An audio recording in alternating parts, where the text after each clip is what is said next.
All right, y'all, we back live right now. It's the stream just started. It just resumed right now. Hey, I want y'all to let me know. Make sure y'all hear this. Make sure the audio is nice and crisp. We got a nice show today, y'all. DBN Radio, Mayweather, Tko'S, Conor McGregor.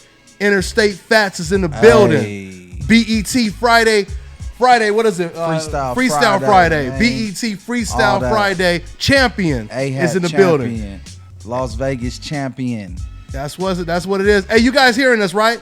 Make sure the audio is good. You guys can hear us okay, good audio. There we go. Good looking out, my man Daniel. It's going down, y'all. I got my man Milton in the building. What up? We got a lot of boxing talk, but we gonna start the show off nice with a special treat because my man Interstate Fatz, he about to get it in, man. One of the sickest MCs out right now, holding it down for LV. Yeah. What's going on, Interstate? Man, I'm blessed, man. That's what it is, man. I'm glad you came to the studio. Thank you for having me here, my brother. All day, man. I seen you kill it on BET on the Freestyle Fridays, man. I seen you kill it. Matter of fact, how long were you on there dominating, man? Man, I was on there I was on there 5 weeks. So I was on there for 5 weeks. I won 4 weeks straight. Went to the championship.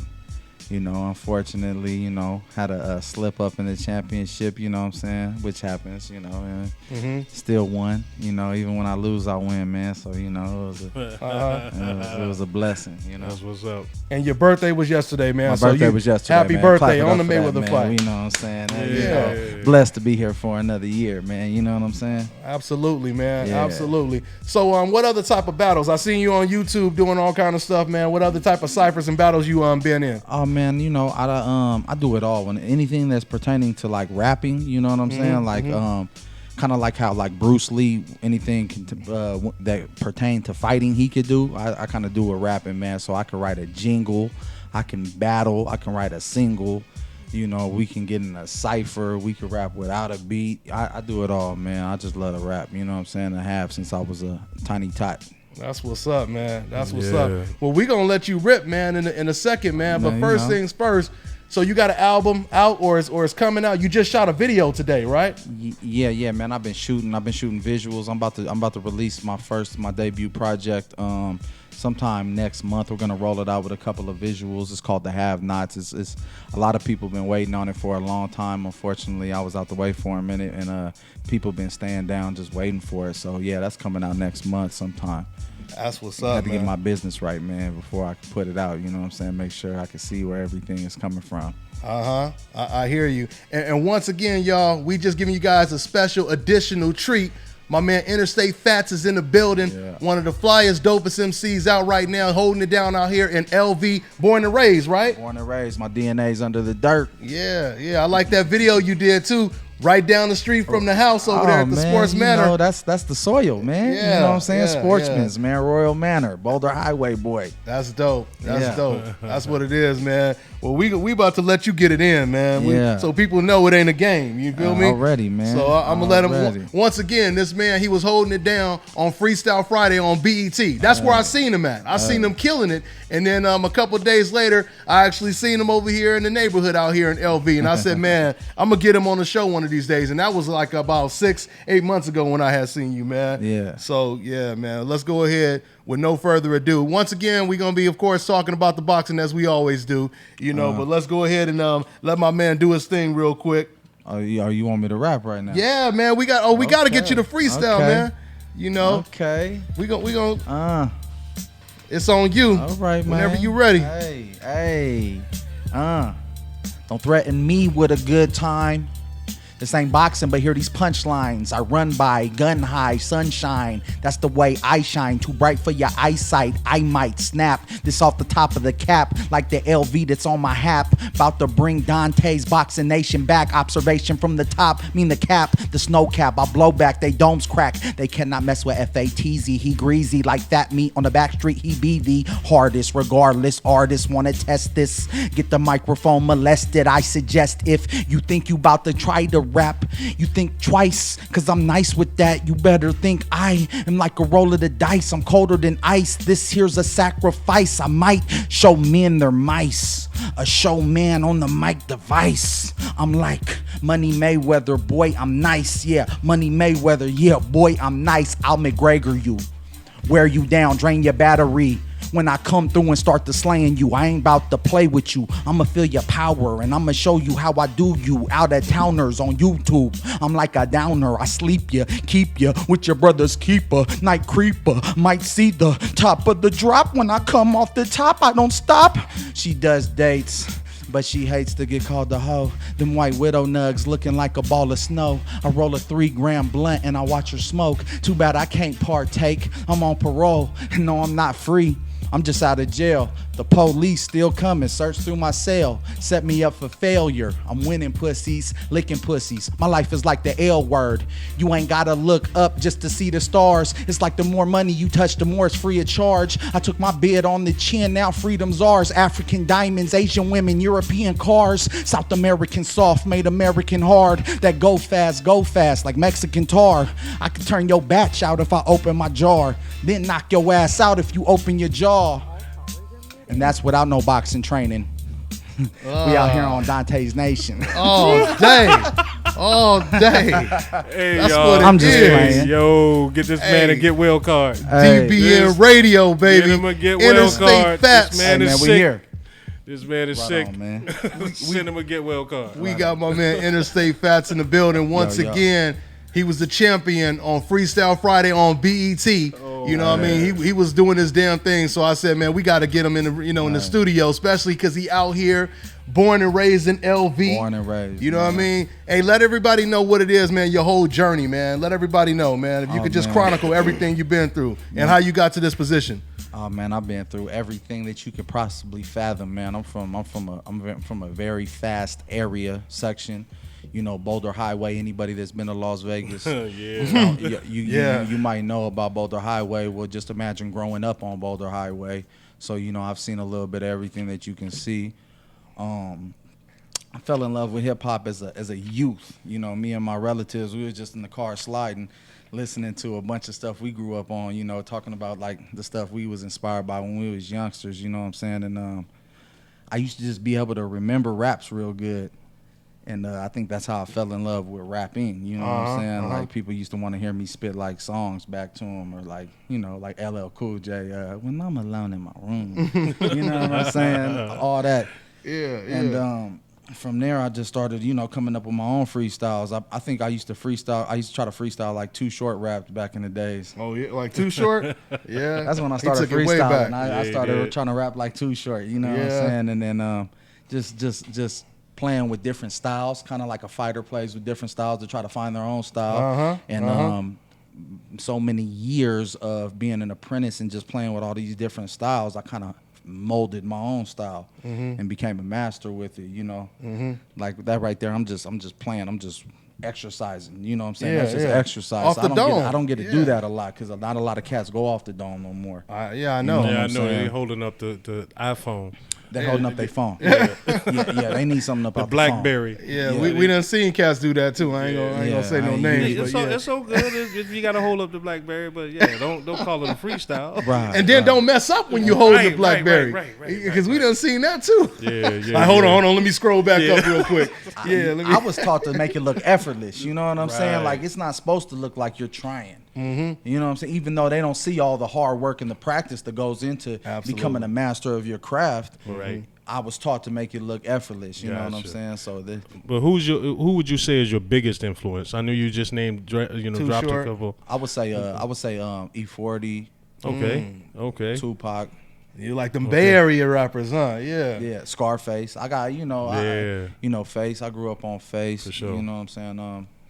It's so many though. You know what I'm saying? There's I know, so many, I know, man. But I know. you know, Pac probably was really like The most biggest influential. influence. Cause I come up in that era, that time where Pac was him. Right. Either he was Pac or you was Biggie. You know? Right. We was Pac out here. You know what I'm saying? So I mean, Gotcha. so he was probably one of my biggest influences. And then 40, I've always been a real big 40 fan. Like, E40 just is like the dopest to me. You know what I'm saying? Gotcha. The way he articulates. Dusted and disgusted. Dusted and disgusted. That was a cold one right there. I used to be in my Mazda 626 banging that boy out there. Crenshaw, Leimert Park area. Yeah. That's where I was at the time. I heard they got a lot of cold rappers from over there, Leimert Park. Park. Leimert Park, Crenshaw District. Yeah, they off the hook over there, man. Yeah, they gets it in. They gets it in. Hey, but guys, once again, and we're going to take a quick call and see what's on your mind. You know, of course, we're going to talk a lot about Mayweather, Conor McGregor. We're going to talk about the fights on the undercard. If you guys want to say what's up to my man Interstate Fatz in the building, one of the dopest MCs, especially holding it down out here in the LV, you know, so I had to get him on the show, man. We're going to drop this. We're going to have this additional segment on the show, man, where, we got some cats with some real talent, with some real skill, and, just give them a time to shine and get their name out there even more, So once again, if y'all want to say what's up to my man Interstate, go ahead and hit us up. We're going to take a call real quick. I'm going to call you guys out by area code, so let's see what it is. All right, guys, so we got 832 on the line. What's going on, man? 832. What's going on, man? What's your name? Where you calling from? Hey, this is John. How you doing? All right, what's going on, man? Hey, I was trying to see, that fight with Floyd Mayweather and Conor McGregor, man, like, I really was actually shocked with McGregor, but the thing that I don't understand, people keep talking about Floyd Mayweather show age, but I don't know what they want the man to do. The man actually kept coming at McGregor. So I don't care how skilled you is. If you keep coming at somebody, walking people down like he was, you gonna get hit. But they saying he was looking slow and looking sloppy. I want to see what your take on that. Well, you know what? Like you did. And first thing first, man, before I go ahead and answer that, let me go ahead and introduce the DBN panel. I got my man Kirk Jackson on the line. He's a boxing writer, former fighter, insider.com. What's going on, Kirk? Hey, what's going on, y'all? All right, brother. Welcome to the show, man. And I'm gonna get your thoughts on everything you just heard right now. But I don't know if you was hearing everything. But anyway, also is AK? I don't think AK is on the line yet. AK, you there? Yeah, I'm here. Oh, okay. What's going on, AK? Y'all could subscribe to his channel as well, Arab King on YouTube. What's going on, AK? What's up, man? Let's get it rolling. Let's get it rolling. Man, y'all hear my man Interstate in here getting it in? Yeah, we heard he got some skills on him. Yeah. He dropping them on the H-Town, man. Yeah. Not right now, because Yeah, y'all flooded out there in H-Town, man. H-Town is... You been out there, H-Town? Man, I never been to Houston, man. I need to get out there, though. I've been to Dallas. I ain't never been to Houston. Yeah, okay. That's down what... here in H-Town, man. They love, you'll find some love out here. You can find love out here, brother. I already know. Thank you, man. I'll be Come there out soon. to the Bay, especially I'm from Vallejo, so I appreciate the Bay Area love. Oh, I love the Bay, man. I the first people ever put me in the studio was the Mob Figures, AP9 and them, man. So, I got a lot of love for the Bay. Absolutely. That's what it is, man. So, but to answer your question, this is the thing, man. I don't even know if it's really an insult, Milt and Kirk and AK. But once again, it goes back to comparing Floyd Mayweather to Floyd Mayweather. It does. It really does. How many fighters do you know at age 40 that would be considered favorites over like A-class, B-class fighters? I know. Ali, Sugar Ray Leonard, Robinson, they were all done in their early 30s. So, I don't know if it's that much of an insult to say that Floyd might have, slowed down a little bit, but we just comparing Floyd Mayweather to Floyd Mayweather. We're not really comparing him because you can't compare him to another 40-year-old fighter. Right, Milt? So, what's your thought on what the caller just Yeah, for me, I don't think it was necessarily that he showed age throughout the fight, but I'm just saying starting off the fight, he's a 40-year-old fighter that's been off for 2 years. Mm-hmm. Anybody take 2 years off the fight game, I'm telling you, and just step back in the ring, your timing is going to be off just a little bit. And it took him a few rounds to get his timing down, get the distance down, feel Conor out, feel his power. And then he started walking him down and chopped him down. Absolutely. So, he didn't embarrass himself. No, not at all. If people trying to, knock him. Far from embarrassing himself. Yeah, far from it. Did y'all see how big McGregor was in that fight? Oh, he was huge. Man, massive, man. And I give him credit. The length he had on Mayweather, plus how can I say it, the quirkiness, because he's not a boxer, he's a UFC fighter. So I mean that's a lot to deal with. You know, that's a lot to deal with for as Floyd Mayweather was boxing somebody that was out their element. Yeah, no, Right. So that was a whole different style than what he was trained for. You get what I'm saying? So Right. it was awkwardness, certain type of movement. When I was watching Conor McGregor shit, I was getting kind of confused, figuring out what the fuck is and he was hitting him, but it wasn't that he was hitting Mayweather. Mayweather wasn't seeing him. Right. It was just that quirkiness and oddness, and I feel like when Mayweather still keep charging in on that. You got some nuts because they damn sure they bring it when Pacquiao fought Joe Horn and almost got knocked out. No, not at all. Well, And to add to that, the reason why Floyd also charged in is because when you're fighting someone who lacks professional experience, when you have someone constantly coming at you, that's applying a lot of mental and physical pressure on you. That's going to make you tired quickly. Exactly. So it's kind of like, what do I do? Like when you're a new fighter, you need your space so you can think. So Mayweather crowded his mental space and physical space. And then also, if there's no pop on those punches, Mayweather's not really concerned about what you land because it's not hurting him. Right.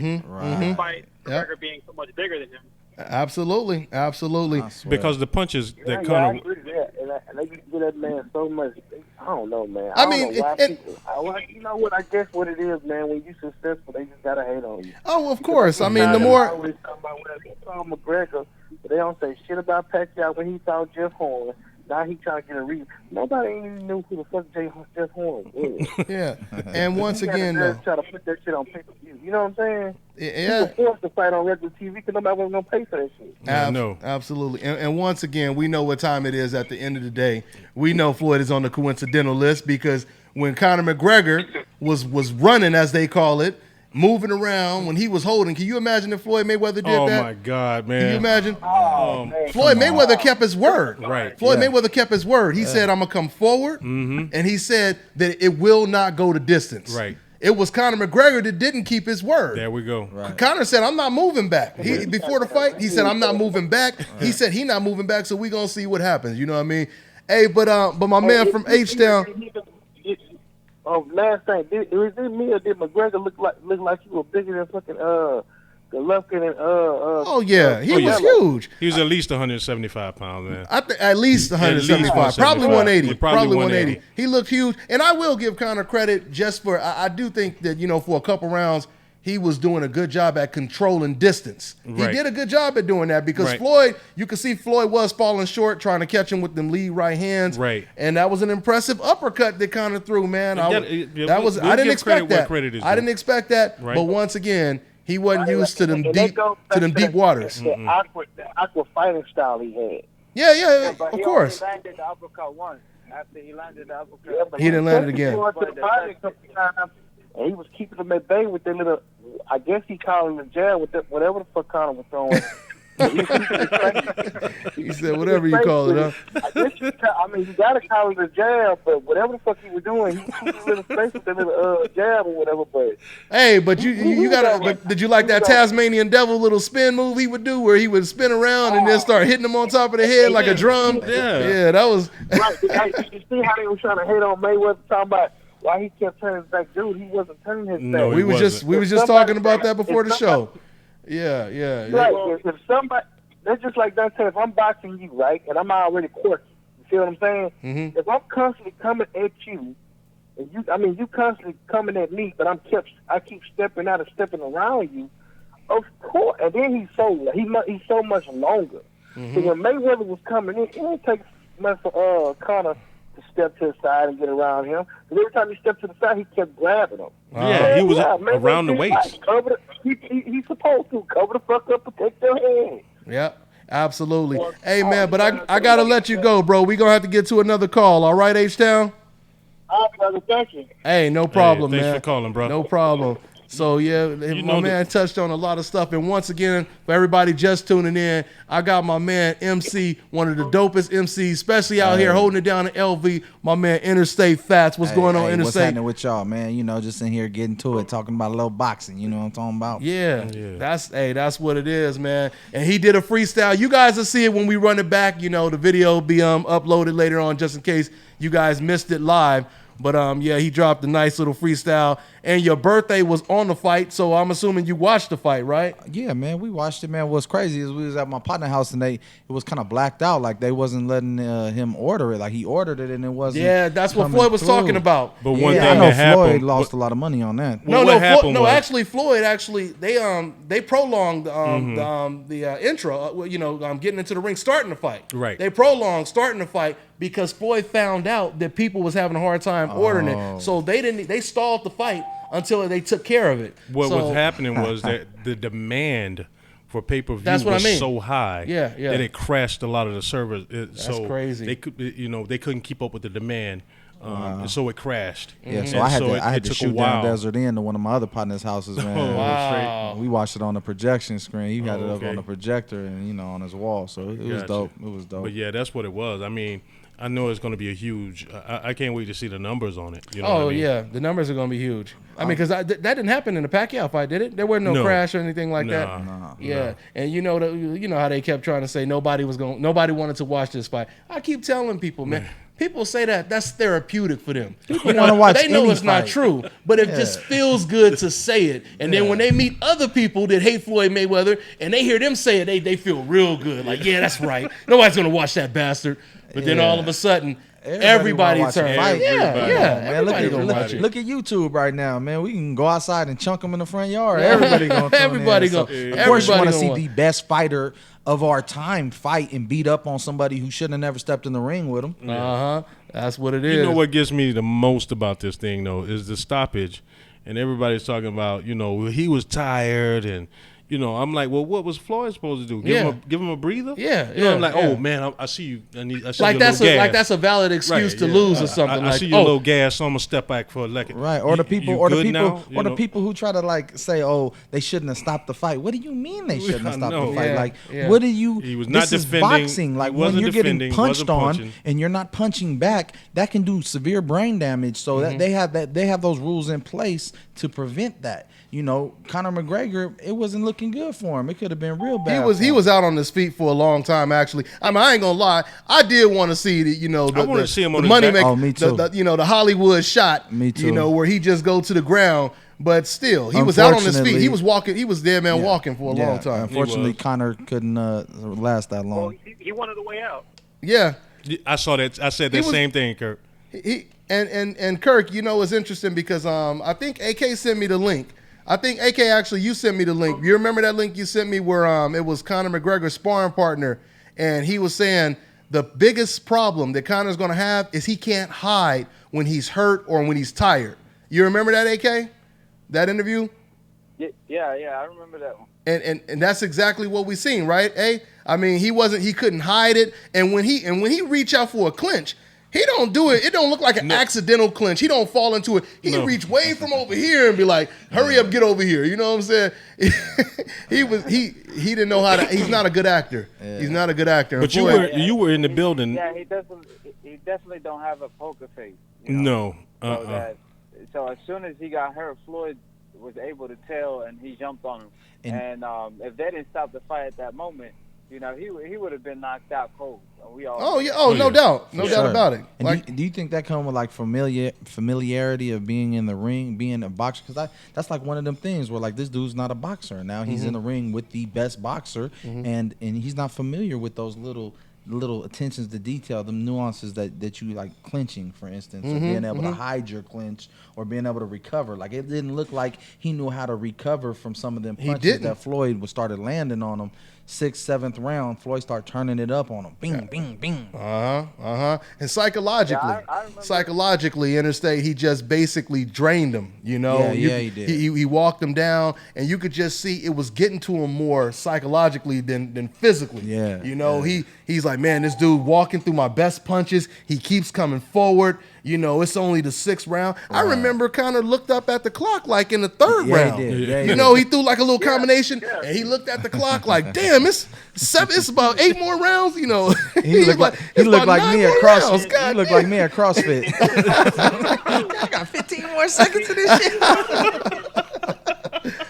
But yeah. Oh man. No, but he was probably thinking with them shots he was throwing too, like, I outweigh Floyd by 30 pounds, and he ain't going nowhere. Like, where's my power? Right. Floyd, I don't think Floyd respected his power. Of boxing and doesn't know how to, transfer his weight properly, so there is no power there. Well, Floyd he did. wasn't throwing punches correctly. Yeah. Oh, he definitely wasn't Just doing like that. Cotto said. Yeah. I mean, and you can see throughout the course of the fight, he was confused on what to do because that's when he would start posturing, throwing his hands behind his back and doing all that showboating crap to get his MMA fans, excited. But it's like, we know you don't know what you're doing. Right. You're confused. Absolutely. Hey, guys, let's take one more call, and we're going to talk about the fights on the undercard as well.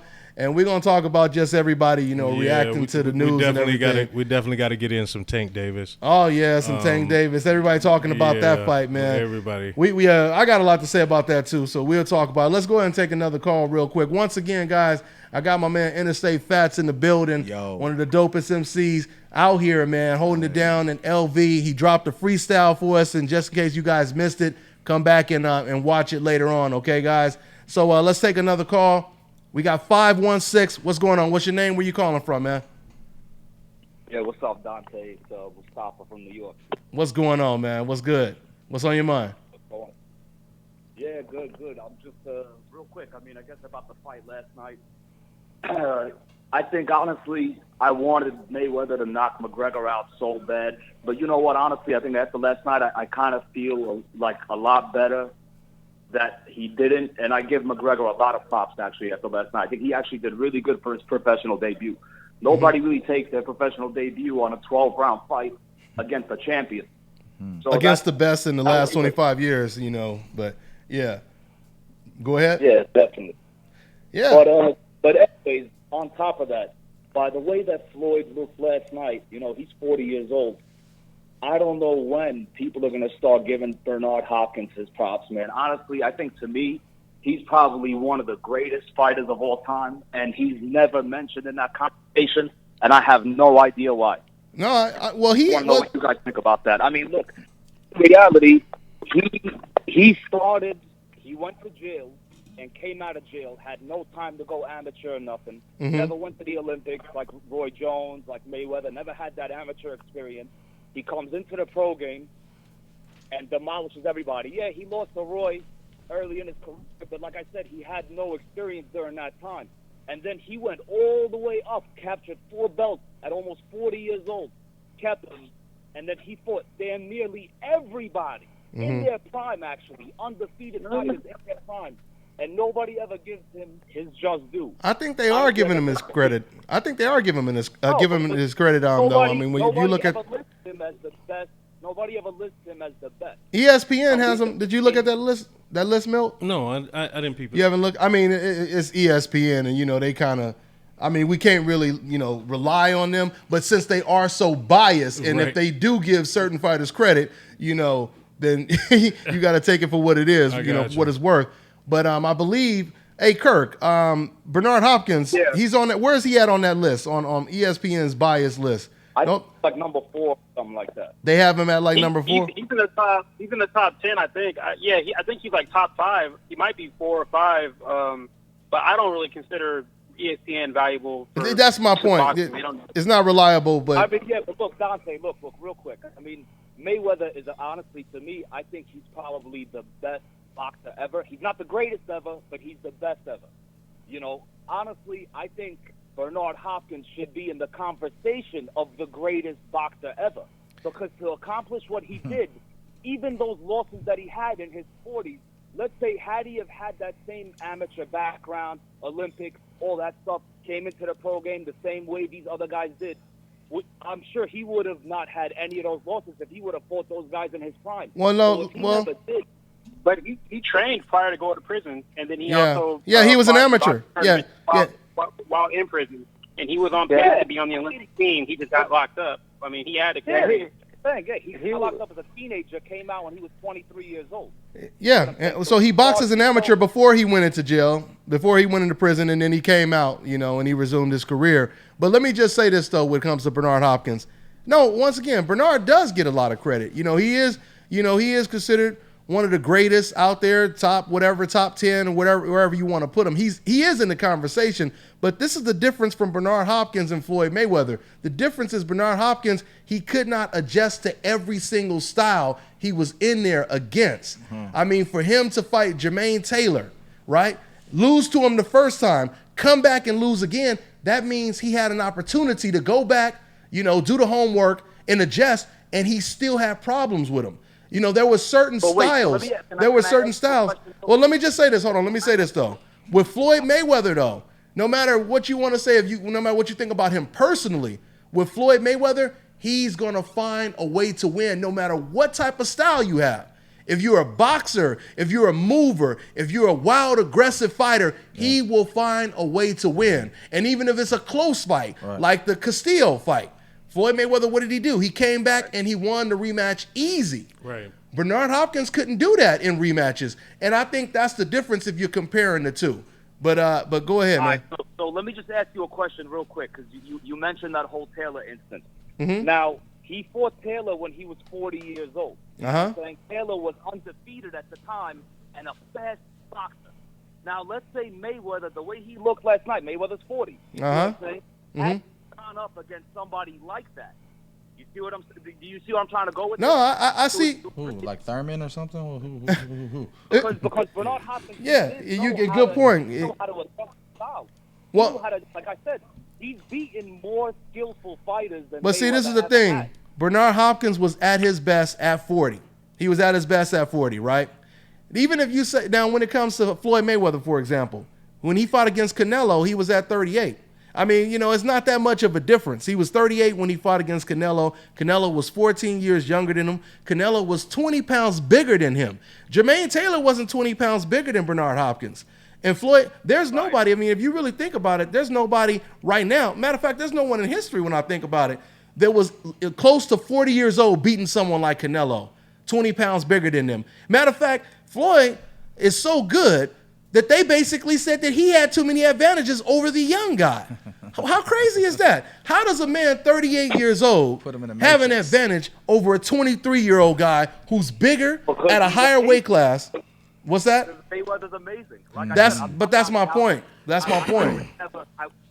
I would never doubt Mayweather's greatness. But like I said, Bernard Hopkins also jumped up 2 weight classes real Antonio Tarver when everybody thought Antonio Tarver would demolish him. Of course.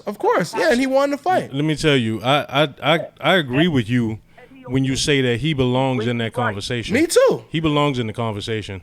Yeah.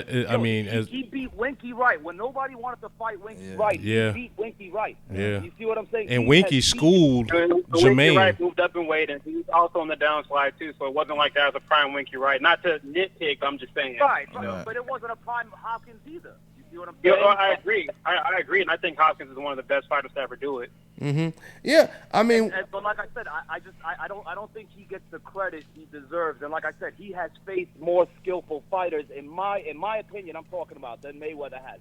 He has faced more black skillful fighters. Because look, let's be honest here. Like, we know the most skillful fighters are black, and I'm not even black, but I'm going to say this. We know that the most skillful fighters are black fighters.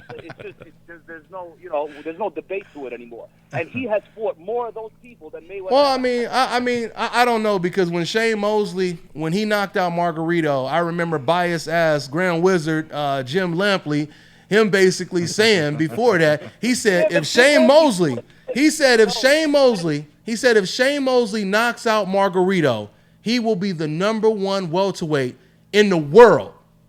If you watch football, right, and you have the #1 seed football team, and you beat the #1 seed, blow them out. Yeah, you blow them out. What does that make you, right? So exactly. So Floyd Mayweather, he beat him. He beat him.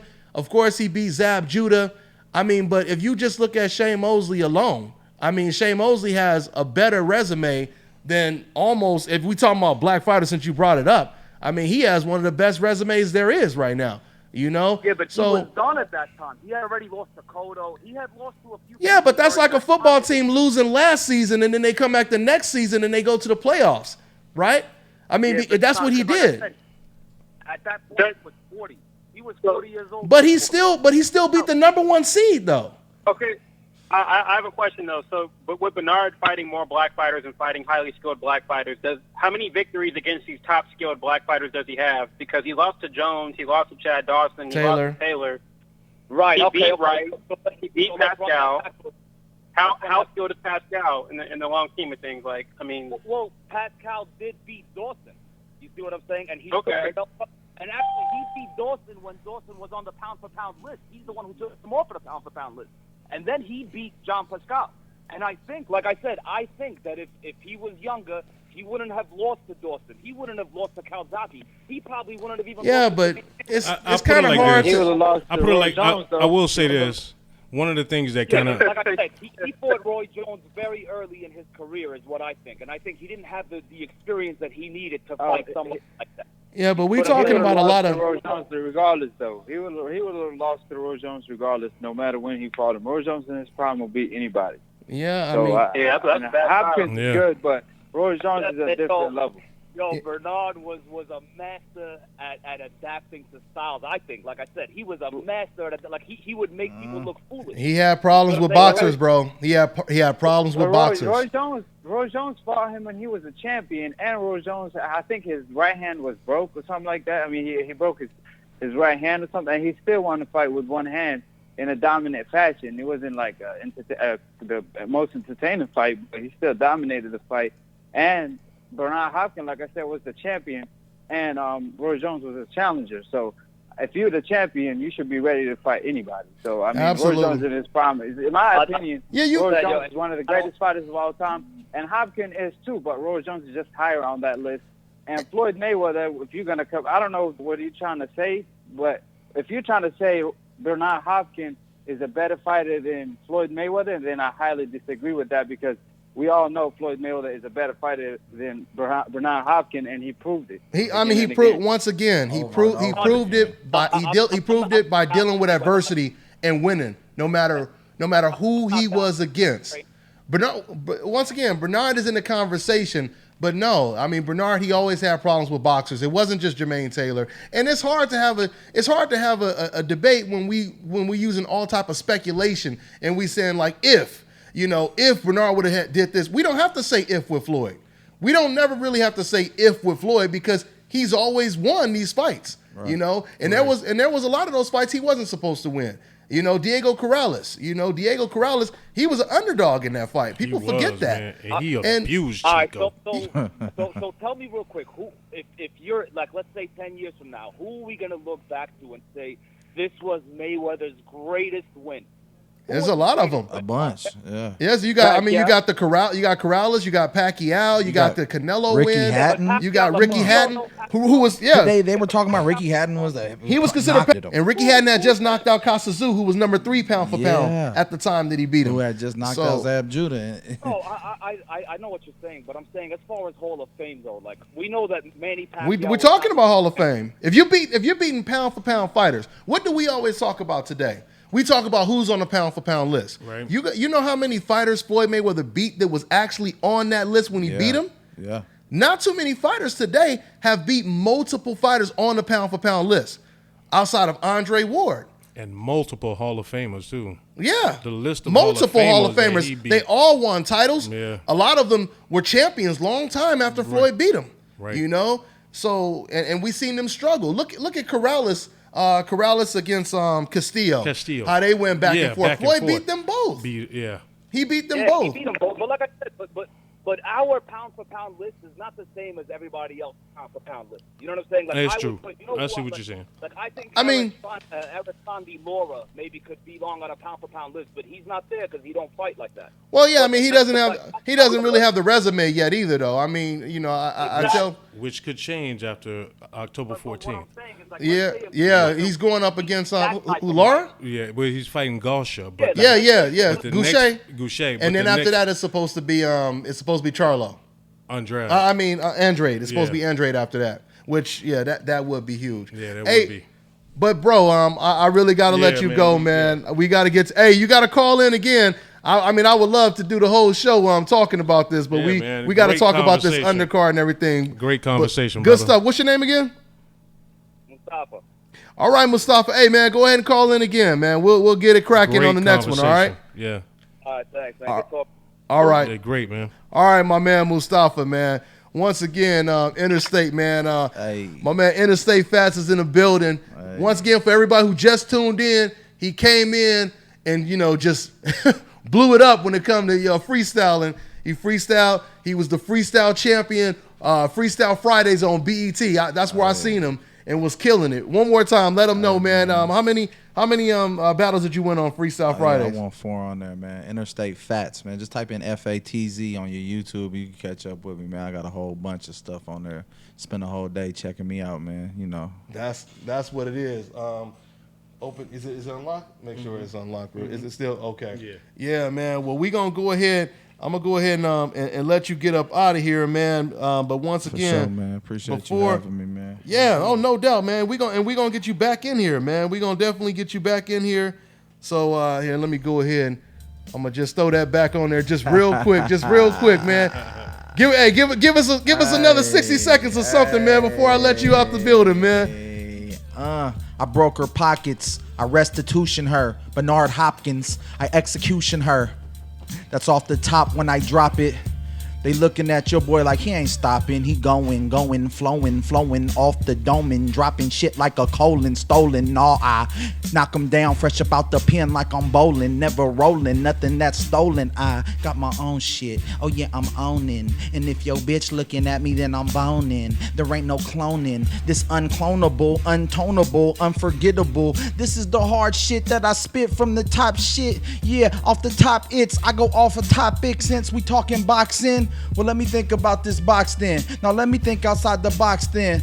I don't care what comes out of their mouth. They for sure to get 8 like they down for the count. Let's see if you can go the distance. Bet that you can't. You ain't got 12 rounds in you. I could help you with that. Matter of fact, fuck 12. All I need is 6 shells. Cold metal to your face. It never ends swell. If I'm on your corner, man, you gotta give me a cut. Or we gonna be bumping heads like an accidental butt. These is double entendres. I'm fucking it up. Another unprepared opponent. So let's see a sucker punch. I throw him in the back with the beats and the bumps. He a boxer. He should be used to being in trunks. When it comes to my city, I'm the top MC. I body shit up and down, bob and weave.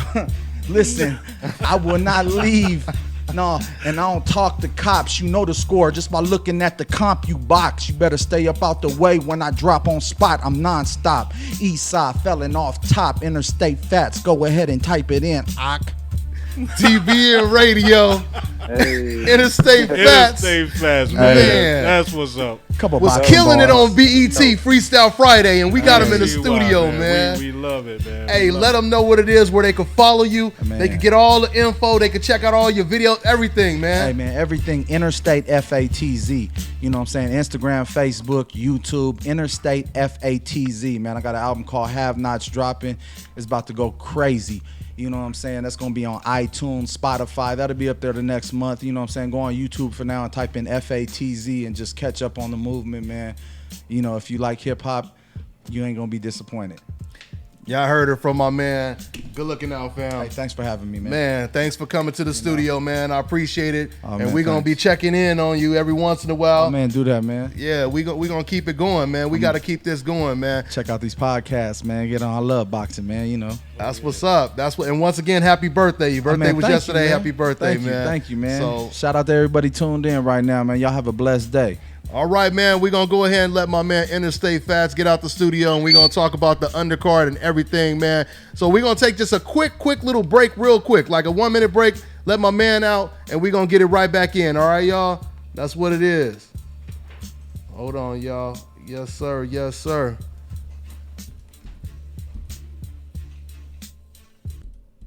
Shit, he was killing it. Yeah, you got bars. Yeah.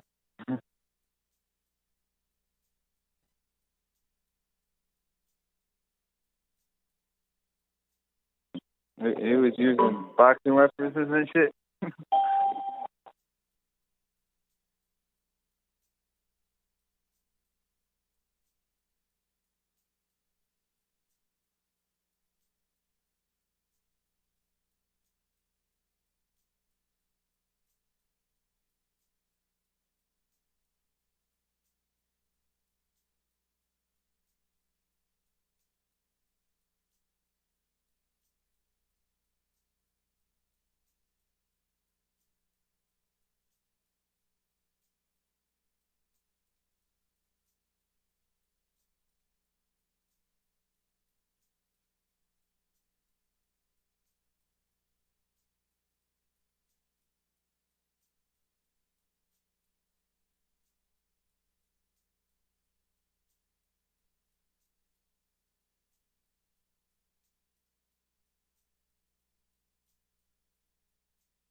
Don't come in, right? All right, y'all. We back. We about to get back started. We had to clear up the studio. Had a whole lot of people over here. My man, Interstate Fatz.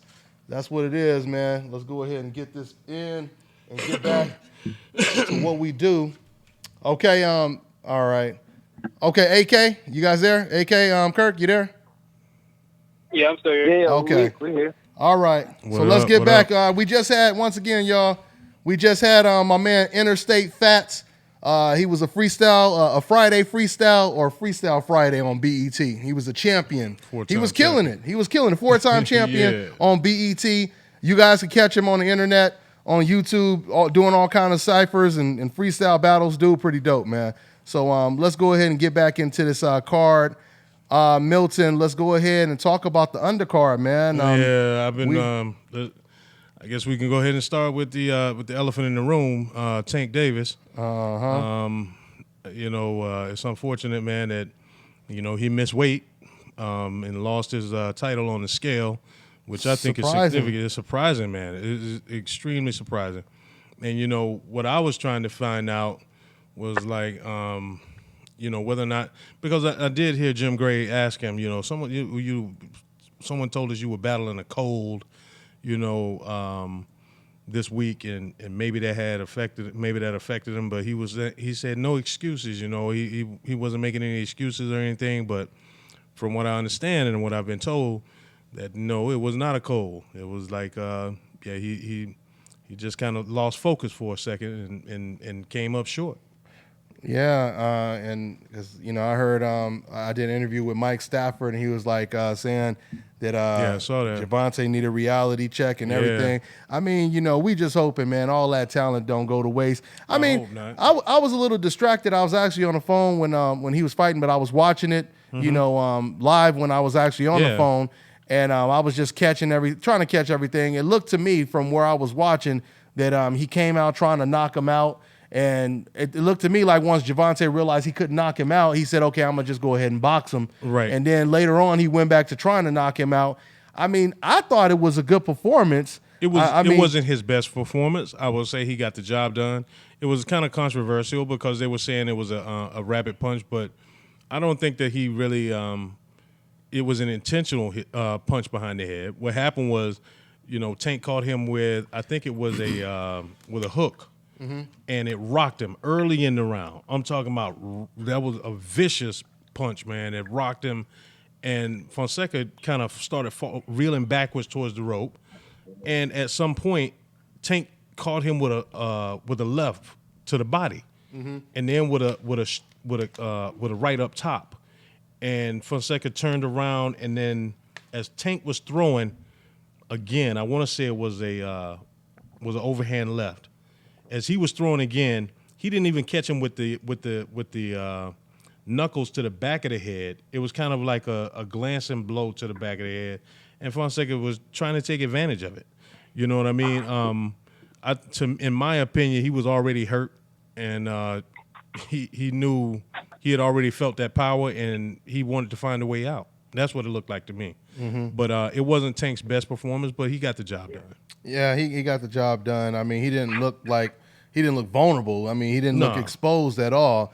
I mean, once again, it's this sport is really mental. Like they always say, 75% mental more than physical. Mm-hmm. And just hopefully, he stays strong mentally. Right. Javante Tank Davis, because his skills is unbelievable. Right. And he's starting to remind me more and more of Mike Tyson, man. Yeah, at his size, man. I mean, the bad intentions when he's throwing punches, man. You can tell if he lands something. I know. It's a wrap. He really is trying to hurt you. And Fonseca, credit to him, man. I mean, he took them shots, man. Yeah. He was eating those shots. And he took this fight on short notice, too. It was, he had gone through a couple of opponents before he got to Fonseca. And so I give him credit. But, hey, Kurt, how did you see that? It was a bit controversial. AK, how y'all saw that, man? I think Tank should be very fortunate that Fonseca doesn't have more punching power. Yeah. Because I think if he did, he could have got Tank in trouble. And there were a couple shots that he did hit him clean. Yeah. What's that? Yeah, a couple shots he hit Tank with some shots that if he did have a little more ass underneath him, he probably would have hurt him. He probably could have. Yeah. And he actually fought. You guys mentioned he took the fight on short notice, and just looking at his record, I mean, he's an unknown fighter for most people, but he's a year older than Tank, and he fought very composed. He did. I think he carried himself very well. I noticed that too. Until that last shot. Until that last shot. Yeah. Go ahead, AK. I mean, one of the biggest takeaway from this fight is that Tank's defense didn't look too good. I mean, is it because he's taking his opponent lightly, he was playing around too much, or is it because, he relies on his power too much and he need to work on his defense and fighting guys like Lomachenko and guys around his division like Mikey Garcia and all them guys, he need to improve his defense. And you got guys like David Haney, right? Yeah, Devin Haney. Devin Haney. Yeah, David Haney. So you got all these fighters coming up and champions who's a huge threat to him. So he need to improve on that and work on that too. Yeah, no doubt about it. And then Milt, you had Andrew Tabiti, who dominated Steve Cunningham. What did you think about his performance, Milt? Man, masterful. I don't know.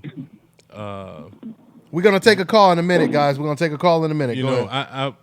He just thoroughly dominated him, man. I was looking for more out of Cunningham in that fight, man. Mm-hmm. I really was. Yeah.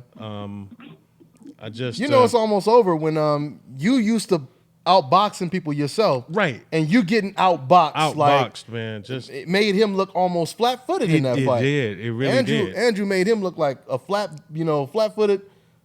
I won't say punching bag, but he made him look like it was close.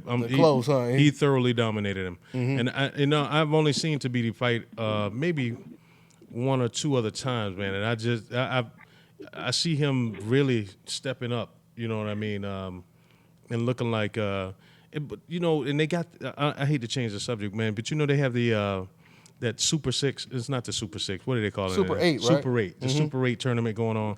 And I'm wondering why is it they got the certain fighters that they got for that tournament, and there's certain fighters that they seem like they avoided. Yeah, you know what I mean. In there, but we don't know if they turned it down. That's true. This is true. Or promotional problems. Yeah, or promotional nature, problems, wanting extra money. Yeah.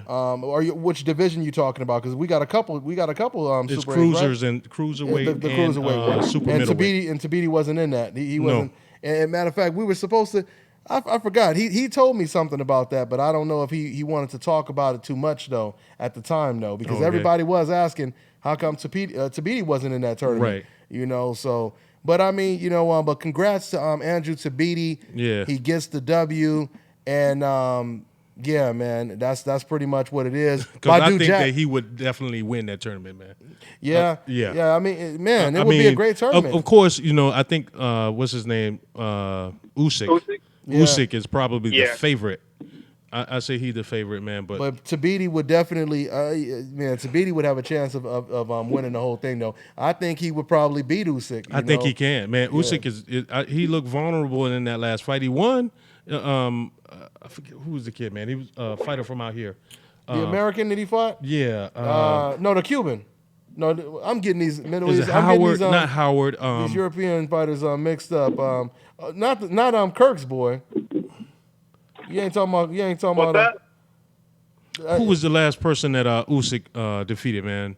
It was a. Let's look in the comment section. You guys remember who Usyk beat, guys, in the comment section? I remember watching that fight too. I know who you're talking about. I can't remember his name right now, but he actually did pretty well for himself. He did. Oh man. He was boxing him nicely. He was boxing him nicely. Kid from out here, you know him too, man. A kid from out here. Yeah, you've interviewed him quite a few times out here. And I'm drawing a blank right now, man. Yeah, me too. I'm drawing a complete. Yeah. If you guys remember who Usyk fought in the comment section, go ahead and put it down. But then you had Badu Jack. Yeah, Badu. Oh yeah. What Congrats to was that, Badu. Against Cleverly. And Badu looked really good, man. He looked real good. I mean, his inside work was not sloppy. Because there were times in the past where Badu Jack, he'll be in position to let his hands go, but he wouldn't be letting them go. Right. He was letting his hands go like I expected him to do in fights previous, before this. True. That's true. And another thing, sometimes he'll start a little slow, and I think that's how DeGale got him last. Was kind of in that fight because he picked up from where around round 4 and started putting the pressure steadily on DeGale, but he had let DeGale get kind of a lead on him, and I think DeGale dropped him maybe round 1 or 2. Yeah. And then he got him back. Yeah, and he dropped him back. Yeah. So I mean, but one thing. Have you noticed with Badu Jack how he improves with every single performance? Yeah. Yes, and that's my point. That was my point right there. But one thing too, I think that he looked comfortable at that weight. I was concerned. I'm like, okay, he vacated rather quickly, and he jumped up to 75. I'm like, is he ready? And I think he really is. I think that's the weight that he's most comfortable at right now. Oh, he looks strong. Looks strong. So y'all think? So who would y'all pick, him or Stevenson? Ooh. That's a good one. He says that's the one he wants next. And the thing is, hey, they both have the same. Do they still have the same advisor? Yeah, they both without Heyman. Yeah, so they both I'm without like, Heyman. This seems like it could be made. It could be made, huh? What would you say? Who would y'all favor in that fight though? Like what y'all think? Because I favor Stevenson. Yeah, I mean Stevenson, you have his that left hand can't be ignored, and that left hand is ridiculous. I would have to slightly.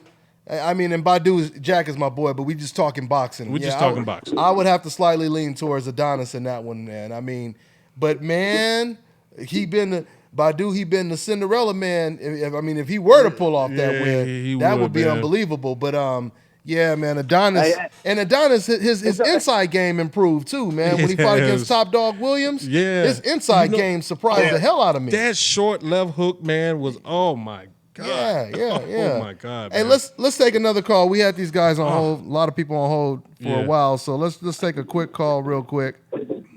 We appreciate you guys waiting on hold. We have 718. What's going on? What's your name? Where you calling from, man? Hey, what's up, Dante? What's going on? This is Coach Call out in New York. Okay. You said Coach? You said Coach?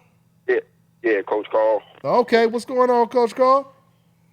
Coach Carl. Yeah, I'm just listening to it. I just been listening to what y'all represent also the Star City Boxing Club out here, Brooklyn.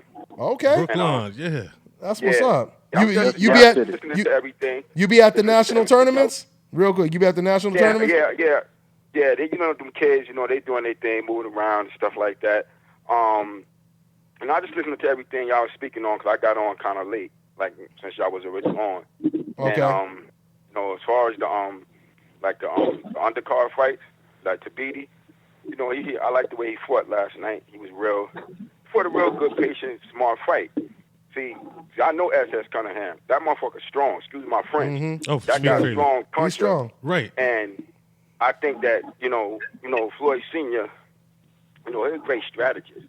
He don't get the credit he deserves. And that's true. For being a strategist. That is true. Mm-hmm. In that corner that he is. Right. You know what I'm saying?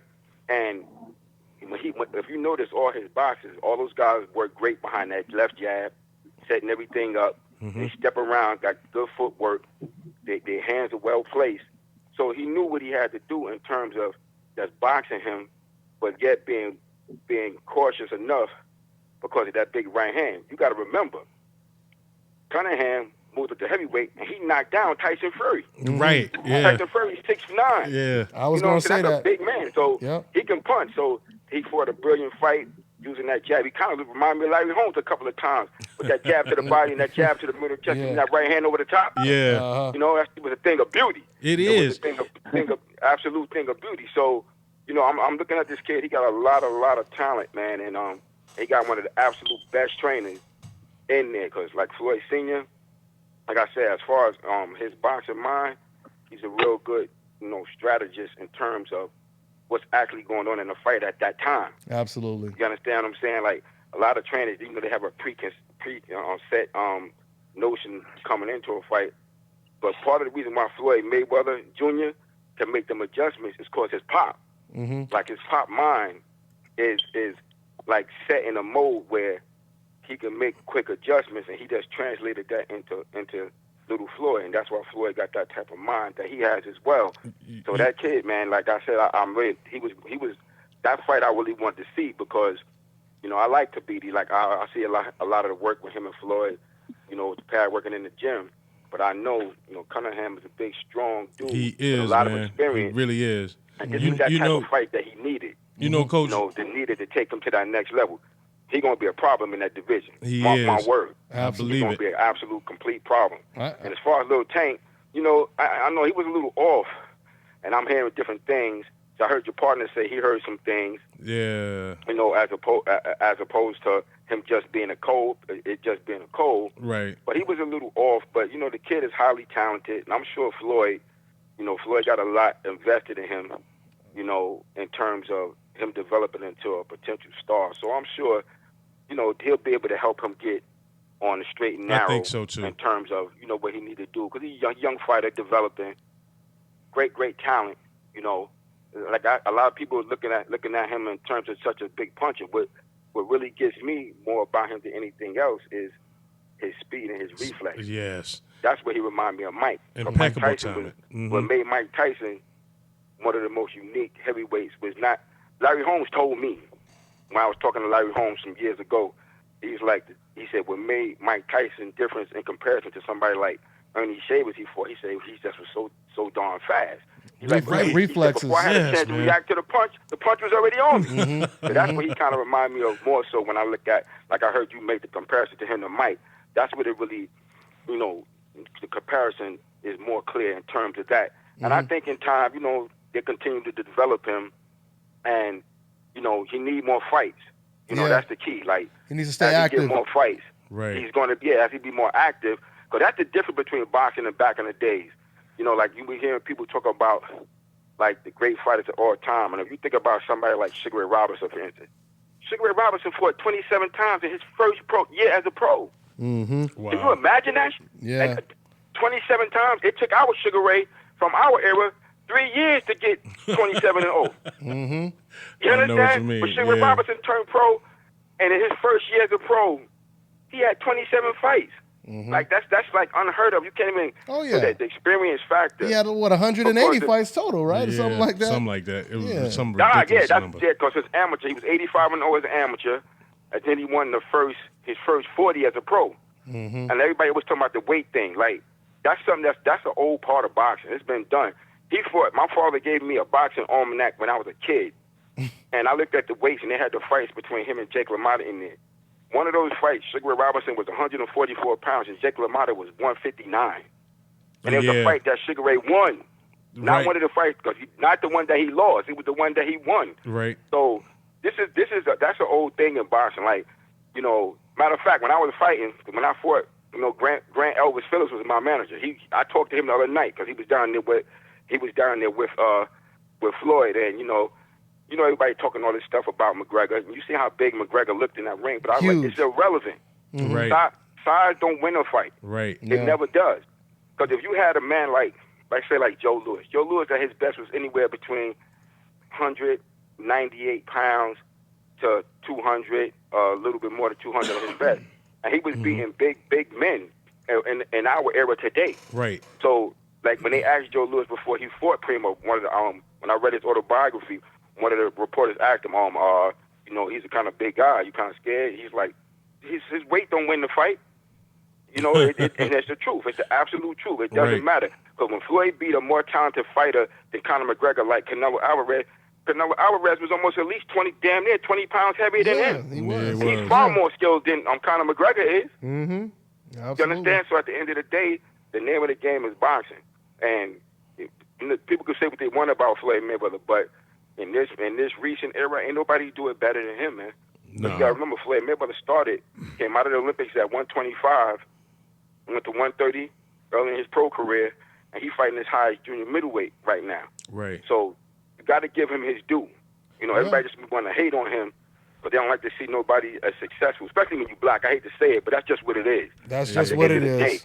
That's just what it is. Man. Because he's the best, and he done took control of his career in a way nobody ever did. And when he say he TBE, like I agree with that in terms of not necessarily the greatest, like all around total boxer, but to complete, I say TBE in terms of sports, period. Because ain't nobody ever did what he did. Nobody. You understand what I'm saying? Like, period. Like to go from where he was at when he fought Oscar to where he is now, like, and you ain't gonna believe, y'all mark my word, y'all ain't gonna see nobody get near this, but if it may never happen again. No, real talk, it's real talk. It may not never happen again. So we got to really appreciate what's before us. Like I look at all these. I was on Facebook. I'm looking at all these comments against him. And I'm like they complaining about how he fought. I'm like, yo, first of all, the man was 40 years old. He was 40 years old. And the style he fought, like everybody talking about, he slowed down. It's not. No, he told people don't want to listen to what he's saying. But he's saying me and my father strategized that.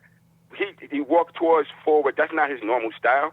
He walked towards him with his hands up, blocking most of those shots, waiting for him to tire down some, and then let his hands go. He fought a perfect fight against somebody like McGregor. And once again, it doesn't really matter, though, if he slowed down or not, because we only comparing Floyd Mayweather to Floyd Mayweather. Right. So even if he did slow down, that's even more impressive. Right. I mean, once again. Absolutely. And I don't really think he slowed down, to be completely honest. You only going to fight based on the opposition in front of you. Right. Yeah. It's really that simple. Like, this guy, Conor McGregor is not one of the top boxers in the sport. No. You understand? Like people kill me. Like, I just think just a few short years ago when he's about to fight Canelo Alvarez, I had so many people swearing, oh, he done, he gonna get. I'm like, y'all bugging, man. Y'all bugging. Styles make fights, and he's the most adjustable fighter boxing. Period. Like, he able to make the adjustment in a fight in ways that most people just can't do. And yeah, they just can't do it. So I'm like, yo. And at an age that a lot of fighters couldn't do it. Right. Yes. How many because fighters? I heard you, like you said earlier, he was 38, and so when he took that fight. Yeah. Now, mind you, right now, this is what I'm saying. This is the hate for him just amazes me. Like, Canelo Alvarez is about to fight Triple G, right? In September. Now, you looking at Canelo Alvarez considered what? What would you guys put him in the pound for pound list? I don't think I would have him on the top 10 yet. I wouldn't have him in the top 10 yet. Canelo Alvarez. I would say me personally, I think he's somewhere around top 15. I would say, man. Really? I got him in top 10. I have him in top 10. Top 10? Yeah, but I don't want. What you say? Would say AK or Kurt? I was saying I got him in the top 15. He's not my top 10. Yeah, I believe he cracks the top 10 with this win. That's what I believe. I mean, because once again, he has a lot of good names on his resume. But they were Trout, Lara, Mayweather. Yeah. But look at his performance in all of those fights. A lot of people believe he lost the Lara fight. A lot of people believe the Trout fight could have went either way. You know, and then he lost to Floyd Mayweather. So who did he beat to put him on the pound for pound list? Amir Khan? You know what I mean? Chavez? So yeah, I don't have him in the top 10. You know, but you have to beat somebody. Well, I put him on there I put him on there mainly because of I see the skill that this man that he brings to the table. But he has to win a playoff game. He got to win the Super Bowl. He got to win some type of championship. Not just these regular season games. We got to see him go to the playoffs and win. Right. We never seen him fight another young undefeated fighter either. And Floyd Mayweather fought Corrales in his, when what was he, 23 when he fought Corrales? Yeah. Canelo's never fought a Corrales yet. No. And what pissed me off so bad was when he came back, he picked out Liam Smith. Mm-hmm. I'm like, hold on, man. When you had Charlo, Andrade, and he could have did the Lara fight again. Yeah, the Lara fight. Yeah, since it was because that was Castillo type stuff right there. Julian Williams, he could have fought a whole bunch of other cats, man. But he sought out the smaller, the weakest link. Go grab him a strap, and I'm like, man. But that's Oscar. That's really not even him. That's true too. That is true. Oscar smart when that it comes is good to that. business. But Oscar been there. He been there, and he learned that. During his years. So that's really Oscar. Oscar's trying to protect his money cow. That's his cash cow. That's the cash cow. Part of it is Oscar, but we have to remember Oscar didn't want Canelo to fight Lara. He didn't want him to fight Trout either. That's right. And it was Canelo. Canelo is kind of like he on his Michael Jackson. You know what I'm saying? And what I mean by that, he one of them type of celebrities that ain't gonna be dictated. You know what I mean? I mean, you ain't gonna tell him what to do. He gonna be like, no, listen, Oscar, I'm gonna tell you. I'm fighting him, and that's what I want. He wanted the Lara fight, and he got it. So if he wanted the Lara fight that bad, that means he could have got the Charlo fight. He could have got the Andre fight. I mean, of course, yeah, Oscar's job is to try to keep him winning. But when Canelo says, I'm fighting him no matter what, Oscar can't do nothing about it. You know what I mean? So part of it, you know, there is a part of it where Oscar would try to guide him and keep him winning. It would be wise for him to do it. Of course. But Canelo, at the end of the day, he chose the Lara fight. Oscar admitted he didn't want that fight. So I think it's a tough fight. Yeah, I think It's you have a to tough blame. fight. Of course. I'm just saying you have to blame Canelo on not taking that fight as well. But once again, if he beats Golovkin, I believe he cracks the top 10. I have him in top 10 already. Yeah. I don't have him in top 5. Definitely. I agree I don't with that for sure. I definitely agree with that. If he win this fight, definitely have to put him in the top 10. Unquestionable. This is the first time he's fighting against another undefeated fighter. That's what I'm saying. This is his Corrales, you know, right now, you know. So that's what it is. Who y'all liking that? Who y'all liking that fight? I like Canelo, man. I think Canelo. I'm the lone Triple G guy on the show. Yeah. I'm saying until somebody beats this guy, and then two things that make me, you know, still ride with him in this fight, and that is, like you said, he hasn't. This is his real first fight at middleweight. Mm-hmm. He really hasn't at any weight. Oh, well, I mean, well, no, I won't say that. Yeah, he's had real fights. He just didn't dominate in them. Is what I meant. But what I'm saying is, at middleweight, yeah, okay. He hasn't been hit by a real middleweight. Mm-hmm. If you can call that Chavez fight whatever you want, but that Chavez didn't even punch though. Yeah, I mean, Chavez didn't throw a shot in that fight. No, not really. So. I mean, and on top of that, he's going to be hit. Mm-hmm. Both of them are there to be hit. Mm-hmm. Both of them have pretty good chins. Mm-hmm. But I just really don't see him. I want to see how he reacts when he feels that power. Yeah. You know what I'm saying? And the same thing can be said for both fighters, for both fighters. That's true. But I believe. But Jacobs hit. Danny hit Triple G. He hit him. But arguably won the fight. Yeah, arguably. I say he arguably won that fight. Yeah. True. You know, Danny did his thing, man. And we're going to take another call in a minute, guys. But let me go ahead. Yeah, well, hey, I'll say this. Well, I'll say this. Danny's from my gym. He's from Star. He originated at. Did he? Oh, wow. Okay. Yeah, he's a Star City alumni. That's where he started at. Oh, nice. Now, yeah, I would say this, you know, and I'll tell, you know, like I said, like the fight was close, but like this is what I always have to explain when it comes to like those big fights like that. When you fight a star fighter that the media done made, kind of like you're not. We just know he's fighting been dressed just up. him. Yeah. You're fighting his connections and all that too. So you have to go a little harder. Like, and I talked to Andre after the fight, and I told him, yeah, it's good. You want to respect the dude, but once you in there, you have to do a little bit more. Right. Like when you going up against that star. That's the way it's always been in boxing. It's like, true. You got to do that a little bit more because well, on a professional side, it's the money thing too, because the powers that be need to see that they can make money off of you at the end of the day, and the pro ranks as well. That's and true. Although Danny did enough in the purest boxing sense, maybe just to pull it out, he didn't do enough to win that event. Because if you take a wide view look at that fight, you're gonna see GGG Promotions on that HBO shot. Right. You understand what I'm saying? So that's what you're fighting. So even though he's from my gym and he was representing that, of course I was pulling for him all day, but I understood that he had to do just a little bit more because at the end of the day, they were looking to make this fight we just was talking about, Canelo and Triple D. He couldn't. Right. Yeah. So if you're going to knock that off, you got to knock it off. Right. And when I went back and looked at it, I saw exactly what you're talking about right now. Because the thing is, it was like, hey, man, he started a little bit too late, you know what I mean? And then he finessed it a little bit in a couple rounds where he should have just mashed the gas on him. And it gave Triple G an opportunity. When you shoot for the king, you cannot miss. Mm-hmm. And he needed to take him out. I mean, it had to be a decisive victory. Oh yeah. In order to knock off this fight that's coming up. You know what I'm saying? It had to almost be a lopsided victory just for him to get a fair shake. I mean, and once again, you know, it was there for the taking because this is why I believe Canelo is going to beat Golovkin because Golovkin does not look comfortable with other athletic fighters or fighters with power. You know, and to me, another Danny thing. Jacobs My second had that thing combination. was Canelo is flat-footed as hell. Mm-hmm. He tries to. Oh, you said Canelo? I think Golovkin is more flat-footed though. He is, but he sits down on them hammer punches. But I just don't. I don't see him being athletic enough to give him the problems that Danny gave him. And Danny gave him problems because of his athleticism, his footwork, his movement. Canelo has that great upper body movement. His hand speed is really good. He got great power, but his feet, I don't know if he has the movement to give Golovkin that kind of problem. Yeah, and then he. I think. Go ahead.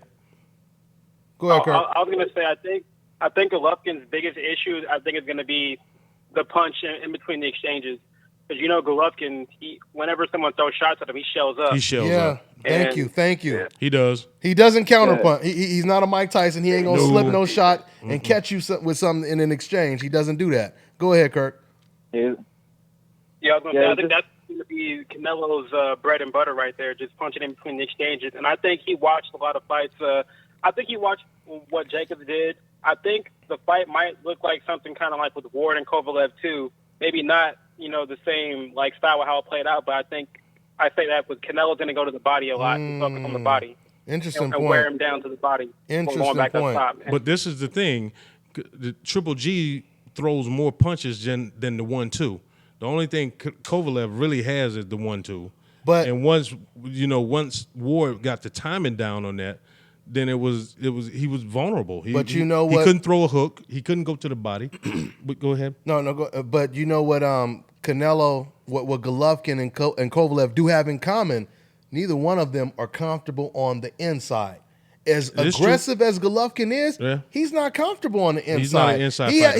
He wants to be but at he goes to the body well. Yeah, he wants to be at a mid. Well, that's when he gets you on the ropes. Yeah, if he gets you on the ropes, he's going to go to your body. He's a mid-range puncher. He is. But he doesn't like to be all close up on you, though, and he don't want you to be. We've seen that in the Willie Monroe fight, and we've seen that in even the Danny Jacobs fight. I mean, when Danny was coming forward, Golovkin looked extremely uncomfortable. He did. And I believe the difference in this fight is going to be the confidence level. I believe Canelo is going to go in there more confident. I don't know, man. I just believe Golovkin may shell up just a little bit. I'm not Chavez, shell up style, but I just have a feeling he's going to shell up a little bit once Canelo hits him and he keeps coming.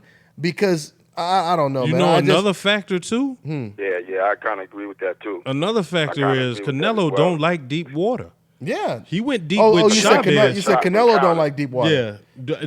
Triple G hadn't been deep either. But but that's what I'm saying. They have so much in common, they do, man. They do. Yeah, but Triple G, he does go into a bit of a shell when punches are being thrown at him. Yeah, That's why when Kell Brook opened up on him, Kell Brook was able to get off on him. Yeah. But he doesn't she doesn't try to slip a shot and counter. Yeah. Or he doesn't do that. Or he don't block a shot and punch off the shot. He doesn't do any of that. He waits till you finish. He waits till you finish. He waits for you to stop, but they try to punch back. Absolutely. And that's why Danny Jacobs should have really took, advantage of that, but absolutely. And that's what I felt like he could have done more because I've seen Danny do that. But that was Danny the first time in that type of pressure. Yeah. And it was a lot on the line, and that was a part of his experience. So that was something that he learned and he gained in that, in experiencing that for that time. See, that's a big thing for you to become that next level fighter. That's why we can go back to good old Floyd again. That's what make him one of the things that make him the best because in those situations, he always was able to do what he needed to do, Oh, I'm going to clear up something, too. I heard y'all say earlier real fast. What the brother was saying about when Bernard Hopkins and Roy fought, Bernard was the champion. Nah, he wasn't the champion. That fight was an It was a vacant eliminator. It was a vacant title. Yeah, it was a vacant title. Yeah, it was a vacant title when they fought. Excellent correction. Neither one of them was the champion. Yeah, because he ended up winning the title. Bernard ended up winning the title after that. After that time against my man Segundo Cotto. Man, you was on your box encyclopedia, boy. Yeah. I feel you. I feel you, man.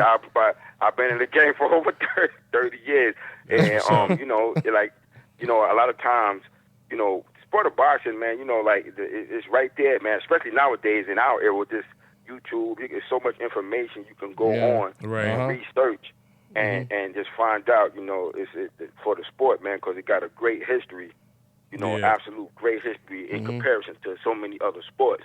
You know, when I was little, I used to train at the original Gleason's gym, which was in Manhattan. It's in Brooklyn now, and you know, I had Sandy Sadler trained me, taught me stuff a little bit. My very first trainer was a man by the name of he was Emil Griffin's chief assistant with Gil Clancy, named Sid Martin.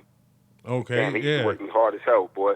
And it's funny because I was looking at Classic Sports recently, and they had an old fight on there with Joe Frazier and Oscar Bonavena. And he worked Oscar Bonavena corner, and it was like in 1966 or something. Wow. Now, when he was training me back in the 80s, his hair was white then. I looked in that black and white film footage. His hair was white naturally in that film footage. I was like, God damn, like his hair was always white. Yeah, he was hardcore trained, like old school. I'm trying to like real old school I think trainer, like wouldn't let you get away with nothing. Like you made one and a half a step wrong, stop, do it again, over and over again. So like, yeah, boxing been my life, man. I love that. This is my passion. It's been my passion. Hey, and I got some kids, you know, I'm working with now to develop, you know, So I seen the show. I said, let me call my man Dontae, man, because I've been, you know, from checking you out for years now, man, since you first was starting, man, and you did it's good to see the brother, man, take it to where you've taken the show too, man. Thank you, man. I'm real proud of you, man. Like, we step up at such a professional level, man. And I remember when you very first was starting, I first started seeing, you know, Dontaesboxingnation from where it was a few years ago. And I'm like, wow, my man was doing his thing, man. So congrats. And just keep going, man. I love seeing it. That's why I finally had to get a chance to call in. Hey, man, I appreciate that, man. Right. It's always cool to actually hear it as opposed to just see comments, man. So, hey, Indeed, I appreciate man. you. Call in anytime, all right, family? Yeah. No, indeed, I will, man. Oh, man. I accidentally hung up on him. My little thing froze up over here. But, yeah, man, go ahead and call back in anytime. Coach Cal? Coach Carl? Was it Coach Carl? Coach My man, Coach Carl out there in New York holding it down, man. Yeah. So let's try to take another call since these cats been on hold for a long time, man. Gotcha. Let's try to knock some of these calls out real quick. We got 424. What's going on? What's your name? Where you calling from, man? 424. Yeah, see, he been on hold for an hour. He done fell asleep. All right, man. Let's go ahead and get to the next one, man. All right. We got 929. What's going on, man? What's your name? Where you calling from? Shelby, Dontae. What's good, big bro? What's going on, Shelby? What's good, man? What's on your mind? Where you at? Where you from? I'm in Brooklyn. Brooklyn. What's going down in Brooklyn people tonight? Up in New York tonight. Man, I was scared that it was going to be too late for That's y'all. what we was talking about. Yeah. We was talking about Brooklyn. They be up, man. I'm like, either that or they watching Power or Game of Thrones or Ray Donovan or something, man. I'm about to watch. I'm about to watch that Power after this right now. For sure. Hey, what's going on, Shelby? Huh? I work overnight, so you know. That's why, you know, That's what's up. Overnight, so. That's what's up. Yeah, you like that Game of Thrones episode though. But first thing I would like to say, man, is that, you know, Floyd is the best boxer that ever lived. And when I say boxer, the Olympian style boxing that he does, the point system boxing, it's hard for people to fight against that. And last night, he didn't fight that fight. You know, he didn't go do the Olympian style boxing, which he could have shut out Conor. You know, he could have shut him out and just, you know, completely had a blowout, the whole thing. But he decided to take it to him. And even though he let Conor hit him with all those punches, I did not see Floyd, you know, get hurt at any time. He got hit with a uppercut, a glazing uppercut. Yeah. It hit his chest first and then it hit his chin. Yeah. But he wasn't hurt at all, you know? And when you see Floyd, all right, Floyd, there's a video of Floyd sparring with DeMarcus Corley, right? And it's the same exact way he fought Conor, coming through, hands up, you know, just bringing it straight to him. And when you look at when Floyd fought Pacquiao or when Floyd fought Berto, he was, you know, he was sweating up in there, sweating beads of bullets. Yeah, it really looked like it was a sparring session. Right. It looked like it was a sparring session, man. He didn't even, you know, it looked like he didn't even break a sweat throughout the whole fight. He wasn't worried or anything. And what I'm saying is because we have commentators right now that are saying, you know, Floyd is too old, he's slowing down. We have to give credit to Conor, and I don't feel that that's right. You understand what I'm saying? Mm-hmm. I don't feel that. I'm not trying to down Conor or anything, but it's just the fact that somebody, as you say, I'm gonna coin your term, on a coincidental list. Mm-hmm. They always want to go to somebody else and big them up. Yeah, of course. Right. And Conor landed 111 punches. That's more than Pacquiao. Mm-hmm. But Pacquiao landed those punches when Floyd didn't want to. Floyd was really boxing, moving left and right. Thank you. So you gotta, you know what I'm saying? Pacquiao. He felt no threat. He felt no threat coming from Conor McGregor last night. He could see every punch coming. He could see everything that he was throwing. Conor was methodical and it was so the punches you get hurt by are the ones you don't see usually. It was somebody catch you with a shot that you weren't expecting. Of course, he was expecting everything that Conor was throwing. Yeah. For the first 3 rounds, Floyd, it was almost like he couldn't stop laughing. Yeah, it was like, okay, he knew he was going to close the gap eventually. Yeah, eventually. And let me say this, going back to the coincidental list, it's funny because before this fight, of course, everybody was saying, well, it's a moral victory. And even I said, the decafs, they're going to say it's a moral victory if Conor McGregor goes the distance, right? And then you start hearing people, once again, it became therapeutic. Like, oh, well, if Floyd don't knock him out, then that's shit, and it's this and it's that, right? So Floyd actually does what they were hoping that he didn't do. That actually made them even more upset. You know what they're saying now? Because what? They're talking about since he didn't knock him out in 3 rounds. He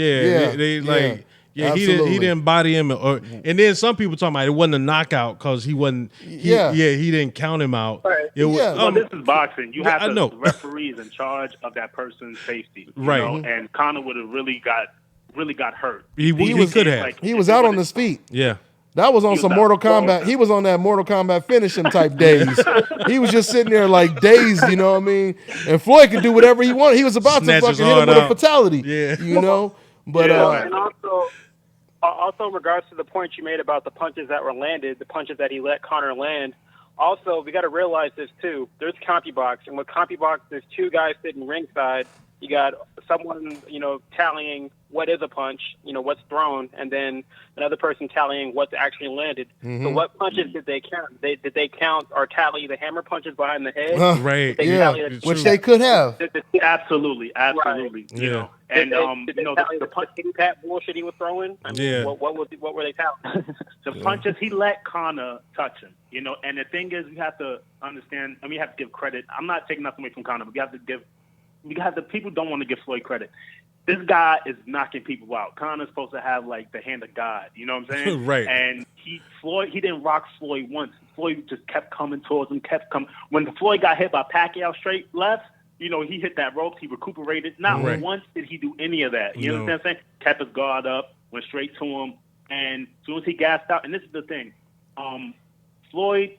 This is how Floyd looks at fight. I honestly, and it's kind of. I get mad at Floyd for this reason because he doesn't display his full potential sometimes. He just give us enough.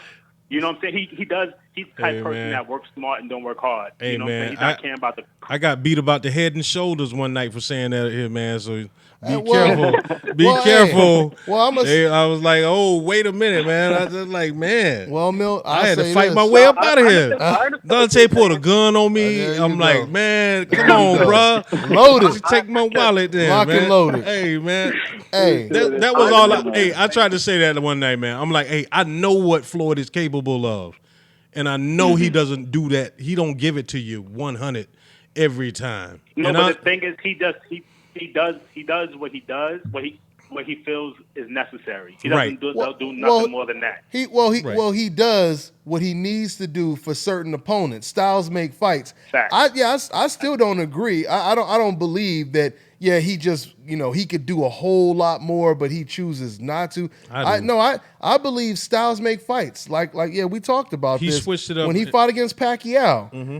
Floyd wanted to walk him down, and that's what I thought he was going to do. Going into that fight, I thought Floyd was going to walk down Manny Pacquiao, and eventually, it'll look like the Zab Judah fight because Pacquiao always goes into that high guard. But what happened was, I keep telling people, it was later on in that fight, Floyd Mayweather walked up into the high guard. Soon as he went into that high guard, Pacquiao threw like a 4 or 5 punch combination, and some of them punches got in, and then Floyd he reset and he went back to boxing mode. So I think he kind of, I think he seen something right there, and he said, okay, then we gonna have to box dude because it's not working to go on the inside, So and I know, even in the counter fight, I'll be in the minority now. Now y'all can pull a gun on me, you know what I mean? Because I'm gonna tell you right now, as much as I think Floyd Mayweather dominated him, and this is nitpicking, trying to say was he old and what we only comparing Floyd to Floyd. He's considered the greatest fighter in the last 25 years, even by the most biased organization, ESPN. You know what I mean? Mm-hmm. So with that being said, though, I do believe that Conor McGregor was giving Floyd a little bit of problems at first with the reach. The distance. I think Conor did a great job of controlling distance, but Floyd ended up adjusting. He closed the distance, and even Conor admitted he didn't expect that. He said, I didn't expect him to come in with the high guard, get close to me like that, and walk me down. Even Conor said that. But I'm just saying, even you take a fighter in his prime. Go ahead, Kurt. I'm sorry. Well, I was going to say, according to Conor, Floyd doesn't hit that hard, and he's not fast. So, I mean, if that was the case, if that was the case, Conor be walking through him. Mm-hmm. People keep saying Floyd, don't have power, but nobody's walking through this guy. Nobody's walking through him. People don't want to. Victor, nobody putting their hands down. Hey, Victor Ortiz said that too. Like 5 years later, you have his opponent saying, "Oh yeah, he had some power, a little snap to it." But right after the fight, you have people saying, "Oh no, he doesn't have power." It's only years later they want to give him credit. Yeah, you understand what I'm saying? Just one more. Well, go ahead. Okay. Another interesting thing is. I was going to say, what did you guys think of the Showtime commentary? Because I thought it was terrible. Horrible. Yeah. Disgusting. I didn't. I think that was pretty bad. Disgusting. It was awkward. Disgusting. I didn't get to hear it. I didn't get to hear it. You lucky you was ringside. Your ears you'd have heard it. Yeah, man. Your ears are very lucky. Yeah. It was that bad. Yeah, because that hope started coming out, and they couldn't hide it. They be like, I will say this: Paulie was the only one, but Paulie been beefing with Conor over the past couple weeks. Yeah, Paulie was trying to do his best to be biased. He was trying to do his best, to be objective, impartial. Yeah. No, but I got, bro. I gotta let you go though, bro. We want to try to get to some more calls, but thanks for the call. All right, family. All right, thanks, big bro. All right, take care, man. All right, man. So, Milt, what we got next, man? Yeah, I wanted to get to Miguel Cotto, Yoshihiro Kamagai last night. Did you all get a chance to see that? I have not watched that fight. I'm glad you brought it up. Oh, my God, man. How was the fight? Goodness. Y'all haven't seen it yet, man? Man, let me tell you. Milt be on this game, boy. Miguel, man, hey. And I was watching them almost simultaneously. Then I had to go back and rewatch it because it was on during the undercard. But let me tell you, Miguel looked like he has turned back the clock. Really? Yes, man. And I will, we was talking to Coach Carl just a minute ago. I will say this: Freddie Roach, man, is a damn good trainer. I give him credit. He shouldn't have won that many, Trainer of the Year awards without Roger receiving some love. You know what I'm saying? And other trainers receiving some love. They got him almost on Eddie Futch, Emmanuel Stewart level, and he's good. But what he has done is he's fixed holes in Miguel's defense. He's taught him how to get in and get out instead of standing toe-to-toe. Because Kamagai wanted to bang with him, man. You could tell. But Miguel was hitting this cat with everything but the kitchen sink last night. He was hitting this cat so hard, man. I'm talking turning his head. He almost looked like a barnyard owl. Cotto was hitting him with vicious shots for 12 straight rounds, man. Yeah. But he couldn't get him out of there. But Kamagai's tough, though. He's tough. He's really tough. But I'm talking about it really looked like Miguel turned back the clock. But remember, I mean, Miguel Cotto looked real good in this previous fight right before he fought Canelo, too. Yeah, who did he fight against again? I forgot his name now. The same guy Triple G He knocked fought, out.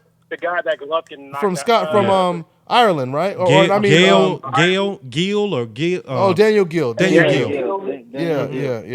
Gill. Yeah, he looked great. I think it's the opponent too. I mean, it's the weight. Miguel Cotto is a good fighter, man. He's a good fighter, and realistically, but he captured a WBO title last night. And I wasn't even. I didn't know that was for the WBO I didn't know title. it was. I didn't know it. Boy, they just handing out belts They left like, and hey, right. Boy, you I'll get tell a you. like Oprah Winfrey. You get a WBO. A new car. Yeah. They giving out. You get a championship belt. You get a championship belt. I did not know that was for. I didn't know that was for a belt. I didn't know that was for a belt. And so, yeah. But if y'all haven't seen it, man, y'all need to watch. Yeah, Miguel do his thing on that one, man. I was really because I thought it was gonna be him battling toe to toe with the guy, but he was hitting him with his shots, man, going to the body. One thing though, I will say he wasn't sitting down on that body shot. Oh yeah, on that left hook to the body. He was catching him with it, but it was a glancing blower while he was moving. Okay, and so he didn't come forward, and Max Kellerman kept pointing that out too, and I noticed it too. But I think if Miguel was going to get him out of there, it was going to have to be to the body. Okay. Because he was hitting this cat, man. I'm talking about the people at the Stub Hub was oohing and ahhing all night long, man. I can imagine. It was a spectacular performance, man. I was glad to see Miguel, back on his game. But the thing is, I don't know where he goes from here because I think he's talking about retirement. Yeah, he's talking about at the end of the year. I mean, so I know he wants to get another big fight in there, but I don't know who it's going to be. He tried to get that Marquez fight, and that didn't go down. Right. Something else we might as well touch on. They saying that the Wilder King Kong fight is getting closer to getting done. I heard that too. Yeah. So, but another one that's getting close to being done, December 9th. Rigo Loma. Yeah, Rigo Loma. So they still are. They are negotiating still for that one. Yes, they are. Dude, do you know? Because they still have TBA. Yeah, TBA. Do you know how big to cap off this year? To cap off this year. 2017. Oh my God, man, that's crazy. It's been an incredible year. And they might flip Barrera and Kovalev on the undercard. Barrera, are you? Is that what they're talking about? What? That's what I've been hearing. Barrera and Kovalev. Oh man, we on the same. Man, that would be huge. And Barrera been on a roll. He has Barrera been on a roll. He knocked out the undefeated fighter that they was so proud that knocked down Alexander Brandon sparring. Yeah. You remember they was talking that nonsense? Yeah. Oh yeah, look he knocked down Alexander Brandon and Ward couldn't do it. And then all of a sudden Ward knocks out Kovalev. Yeah, I know. And then on top of what was the dude's name? What was the dude's name? The undefeated guy who knocked down Alexander Brandon. Shabransky. Shabransky. Yeah. He knocked out Shabransky, and then he went and beat Joe Smith. Yeah, Joe Smith. Yeah, that's what I'm saying. He's been on the roll. He's been on the roll. That'd be a tough. Oh man, that'd be a good one. Yeah. That'd be a tough fight for Kovalev too. I think. But did they both move up? Because I thought Kovalev was going to move up to cruiserweight. No, I think he's still. He's going to stay. Yeah, he's in limbo, man. I heard he done fired his whole camp. He didn't. No, he did. Yeah. He's like that's in no turmoil. surprise. It was. I read an article today where he was talking about retirement. Really? He even thinking retirement. Yeah, but I don't know how true it is. But Kirk, did you hear that? No, Kirk be writing these articles. I didn't hear about that, but it wouldn't surprise me. Ward damn near ended his career. Yeah. What it is, he's gonna be stuck now. He's gonna be the Danny Jacobs of light heavyweight. Who gonna fight him? Who, Kovalev? Yeah. Who? A lot of people. I think he just came off an L. He showed that he doesn't have the best inside game. He don't have a strap right now. Okay. No, but that's good on your resume. That look good on your resume. You beat Kovalev though. Still, who gonna beat him? I think it's a couple. Barrera has a chance. I don't know if I don't know if Barrera beats him. I don't know if Barrera beats him. To me, that's a 50-50 fight. I think that's. I mean, the momentum right now that Barrera has. Barrera has improved since the loss to. He was always SOG. Good. He just didn't look that good because he was going up against Andre SOG. Ward. Yeah, that's true. I mean, he doesn't. He does have defense issues because he does get knocked down. He does, man. He really does. But Kovalev may not be the same either because he just got knocked out. Technically, I don't know. I think Kovalev and mentally ain't there yet. He's had Kovalev's had back-to-back fights that were hard fights because at the end of the first Ward fight, he looked like he was done. He was looking like Connor in there. He did. He looked spent. He got knocked out. Oh, he did look spent. He looked spent. He did. And shout out to Coach Sheldon in the comment section. One of my moderators, he has a channel. My man is CSM. You'll see him in the comment section. Shout out to Coach Sheldon holding it down. He's be weeding out the decafs and the racists and all that in the comment section.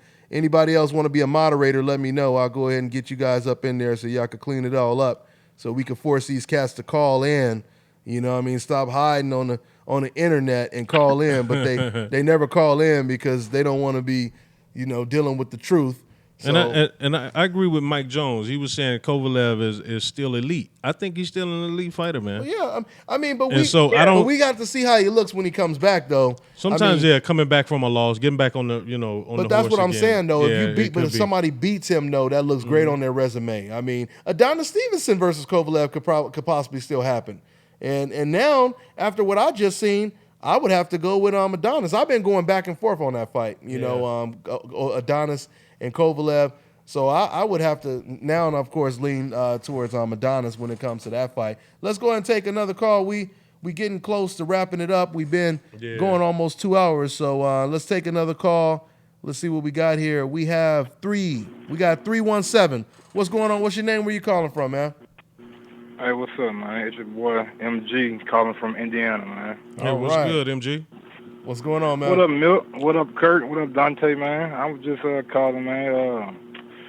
We all knew Floyd was going to do what he had to do last night. You know what I'm saying? He said he was going to come to him, and we knew coming to you, you might get hit more, but Cummins not really a boxer, so he's really not going to get hurt. So he did what he had to do, but I really want to get off that and get on my boy, Terence Crawford. Man, people ain't talking about him. Man, I know the Mayweather McGregor was so big, but what he's doing and what he's doing to people is like amazing. 2 gold medalists, man. He beat him down, Gamboa and Diaz, and then just ran through 135 and 140. So I mean, why? If Floyd, I don't know if Floyd got his money and he got all that, but if he really wanted to test himself and see where he at, give Terence a shot. No, man. You said if Floyd want to test himself? See where he at. Yeah. No, well, he wasn't trying. Well, let me tell you, that'd be a great tactical fight right there, man. That'll be an excellent fight. That'll be an awesome fight. But this is what I always say, though. Of course, all these fights, Floyd against Thurman, him against Errol Spence, him against Terence Crawford, all these will be great fights. But the thing is, when Floyd is at age 40 and you already finished in first place when it comes to being the best of this era, what's beyond first place? First place first, you know what I mean? I know. I mean, you can't everything else you do is extra, but to your point, Terence Crawford, we were talking a lot about him, last week because everybody was talking about who's pound for pound. Yeah, I know. Terence Crawford and everything. But once again, this is the same road that Floyd Mayweather traveled. When Floyd Mayweather was a lightweight, it was the same situation. So, but I think Terence Crawford, he keep winning. He on his way, though. You took the words right out of my mouth, man, because I had to deal with some haters, man, on Facebook. They talking about, why is everybody getting all excited about Terence Crawford? It ain't like he really beat nobody, blah, blah, blah, blah. I'm like, hold on, man. They talking about he need to move up in weight. I'm like, he already has moved. He already moved up in weight. He was dominating 135. Now he dominating. He is the. You can't say this about no other champion. He is the champion at 140 pounds. You can't say that in another weight class. Yeah. You can name off 40 different people, some of them 2, maybe 3, but he is the champion. There is no one else. When you say who is the so-and-so champion, it's only one name you call. You can't do that with any other weight class. And if you are not fighting in a weight class to do that, then you need to get out of the game. Because what he's saying is, I want to take on everybody that got a strap. I'm coming for you. You know what I'm saying? And there's only been one cat at 147 that I've heard say that over and over again, and that is Errol Spence. He wants all of the straps. Yeah. Those 2 right there are 2 people who I think of when I say, hey, man, these people are destined for greatness because they want to be great. They on a crash course. They on a crash course. They may be. Collision course. And on top of that, Errol Spence and Terence Crawford, that's the closest thing probably to Sugar Ray Leonard versus Hearns right there. Yeah, man. I mean, Crawford would probably be Hearns and well, no, I can't even say that. But Crawford would be Hearns. Well, I guess Errol would be more like Hagler. Yeah, He'd be more like Hagler. That right there is a. I mean, way better than Hagler. But way better than Hagler. But I'm just saying the aggressive style. Last night, I want to say the performance of the night got to go to Badu Jack. The way he did Nathan Cleverly, he made him look like a amateur. I mean, he was beating that boy. He didn't want to throw no punches back at him. and the punches that he wore throwing. I mean, some of them like were getting in, but like Jack was just like eating them, man. Like he was like, shit, come on, let's go. Mm-hmm. Yeah, absolutely. I agree with you. Yeah, he definitely get the fight of the night. The performance of the night. Yeah, the performance of the night. Performance of the night. I give it to him. But I will say, you can say fight of the night too. Yeah, it was probably. But Tabiti, he didn't. What he did to Cunningham. But I don't know. It was impressive. It was impressive. But I go with the Badu Jack. The improvements. The improvements too. I really didn't see the Tabiti fight. I was trying to, you know what I'm saying, I had some stuff going, so I didn't really catch. I caught like the last couple of rounds, and the way Steve Cunningham reacted, like when he heard the cards, I was like, I thought it would have been like a lot closer, but. Yeah, I thought it would have been too. But I tell you, hold on one second, y'all. But what were you saying now? I'm sorry. We were having some difficulties. The Cunningham fight was close, or you would think the Cunningham and Tabiti fight was close based on Cunningham's reaction. Right. Oh, okay, yeah. Based on his reaction. Right. One other fight that happened last night. It was the first fight on the card, and I want to give a shout out to that Delorme and Ugas fight. Oh my goodness! Oh yeah, that was a fight. I missed that one. You missed it? Yeah, I missed that one. Oh man. Yeah. And then Ugas dropped him twice, and then I think he dropped Ugas once later on. Delorme dropped him once later on, but he couldn't. It happened right at the end of the round, and he couldn't get another shot in, and Ugas pulled it out. And he was he was a last minute replacement for Sean because Sean I think he had a death in the family, and and shout out to them and our condolences to them to the Porter family on their loss. I would want to see what Ugas would look like on a full training camp, so I think they should make that fight again. Yeah. Real quick, the last thing that I want to say is if they could, man, this year has already been great for boxing. I know we got the Rigo and Loma, maybe, and I know we got you said Sullivan, Barrera, and Kovalev, so that would be a great fight. Yeah, it would be. But the fight that I really want to see and that I really, really kind of intrigued about, it's kind of like a under the radar, hardcore kind of fight. I want to see Dylan White versus Jarrell Miller.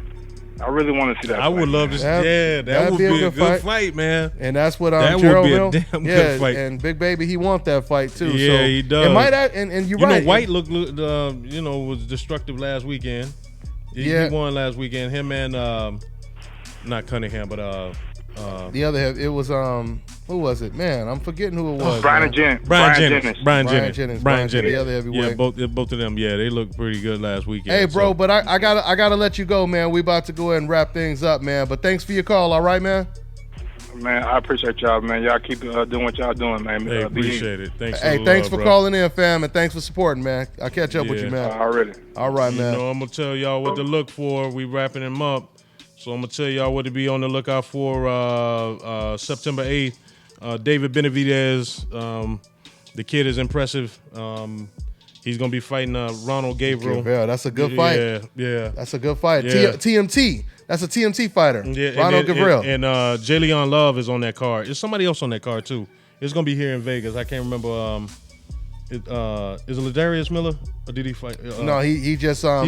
He just beat the Olympian Jamel Herring. Yeah, I was very impressive win. Man, Ladarius just came off of 2 big wins back to back. Yeah, Chewy Gutierrez. Yep. And then an Olympian. Yeah. Jamel Herring. So he on his way, man. Memphis, man. Yeah, he doing his thing. And keep your head up, Kevin Newman. That's man. what I was gonna say. Hold your head, Kevin Newman, man. Hey, man, that's all right. You can't get you can't come up sometimes. Well, Ladarius took an early L, and now look where he is. Right. So it's positioning himself. It's a process, man. It's a process. And September 9th, man, they having what is called the Superfly. Mm-hmm. I'm telling y'all, man, the flyweight division right now is packed, and on that card you're gonna have the Chocolatito rematch with Rungvisai, and then you're gonna have the monster Inoue fighting Neves, and Carlos Cuadras and Juan Francisco Estrada on that same card. Ooh. Brian Valero is on that card too. I don't think they have an Hawaiian opponent. Punch. Yeah, I don't think they have an opponent for him yet, man. But that young fighter, man, we've been speaking about. We're gonna have him on the show. Dwayne Beeman. Dwayne Beeman. Yeah, Shouts out to Dwayne Beeman and too. he has a fight lined up, man. He's in that tournament. Huh? No, yeah, I'm saying he's in the tournament, like you were saying. Go ahead. Yeah, and so we're going to be having him and his management team on here pretty soon, man. I just got back in town, so we're going to be taking care of that. But Billy Joe Saunders, this cat still does not have an opponent named yet. Billy, he still doesn't have an opponent. He still so doesn't have what an happened with White Tyson? That's a nickname. What's his name again? If he does, man, I have who is he fighting? Well, that like I said, what's his name, Kirk? White Tyson. They call him White Tyson. Oh, Kurzitse? Kurzitse. Man, that cat under RICO indictment. Oh, that's right. Yeah, he under RICO indictment. Oh, I forgot about that. Yeah, that cat was with the Russian mob. I forgot all about that. Yeah. I completely forgot about that. Yeah, Kurzitse, man. Yeah, I know. Yeah, Lil Tyson. Yeah, he got caught up in New York City, man. Huge sweep that the FBI did. I want to say it was FBI that they cracked down on the Russian mafia, and he got caught up in that. But Anthony Yard and Daniel Dubois. Anthony Yard, my Daniel boy. Dubois, Shout out they to my on the boy same- Anthony Yard, Yeah, they on the same card, man. who just won a title, by the way. Yeah. So I mean, it's some great fights still coming up, man. Jorge Linares is fighting this September 23rd, and then of course October, man. We mentioned it. We mentioned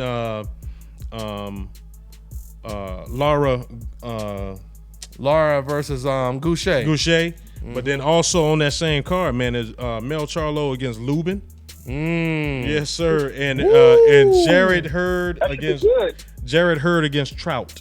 That's a good one. Yeah. But that Lubin Charlo. Yes, I know, man. Oh, at the Barclay. Man. At the Barclay. And then Santa Cruz, Leo Santa Cruz and Morris are on the card, but they're not fighting each other. They're just yeah, because they was trying to fight each other, but they don't need to though anyway. I know, man. But yeah, man, that Mel Charlo, Erickson Lubin, man, I'm here to tell you, man. That's the one. That's the one. That's the one right there. That's the one. Because I'll be honest, man.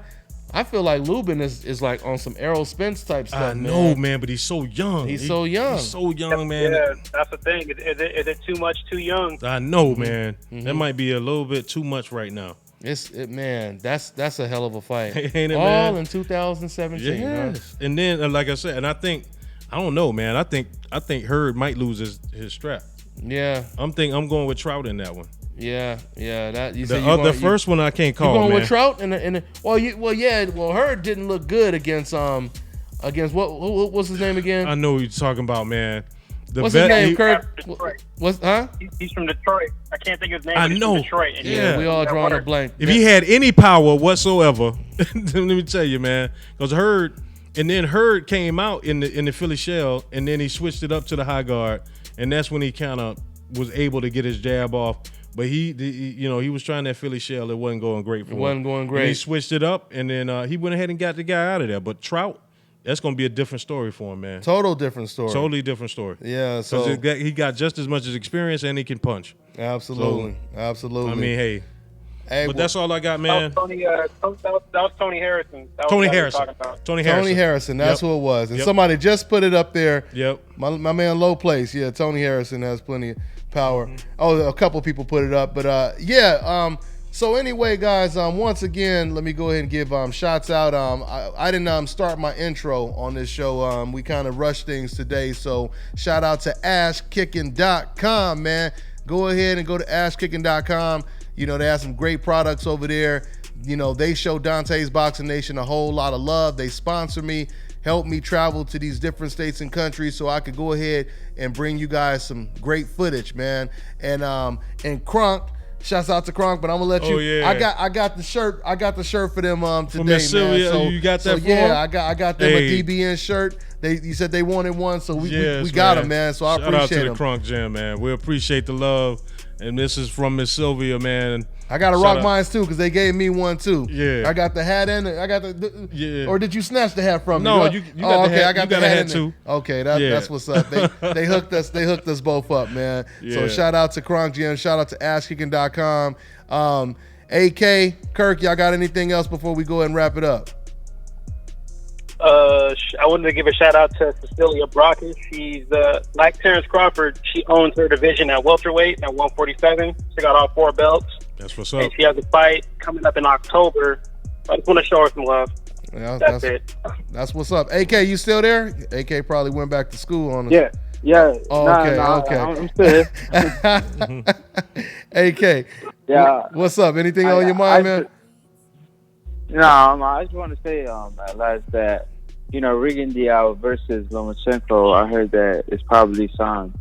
Wow. They both fighters already signed the fight. They agreed to fight and everything. They just ready to announce it. You just heard this right now while we were doing the show, or earlier today, or what? No, it's a rumor.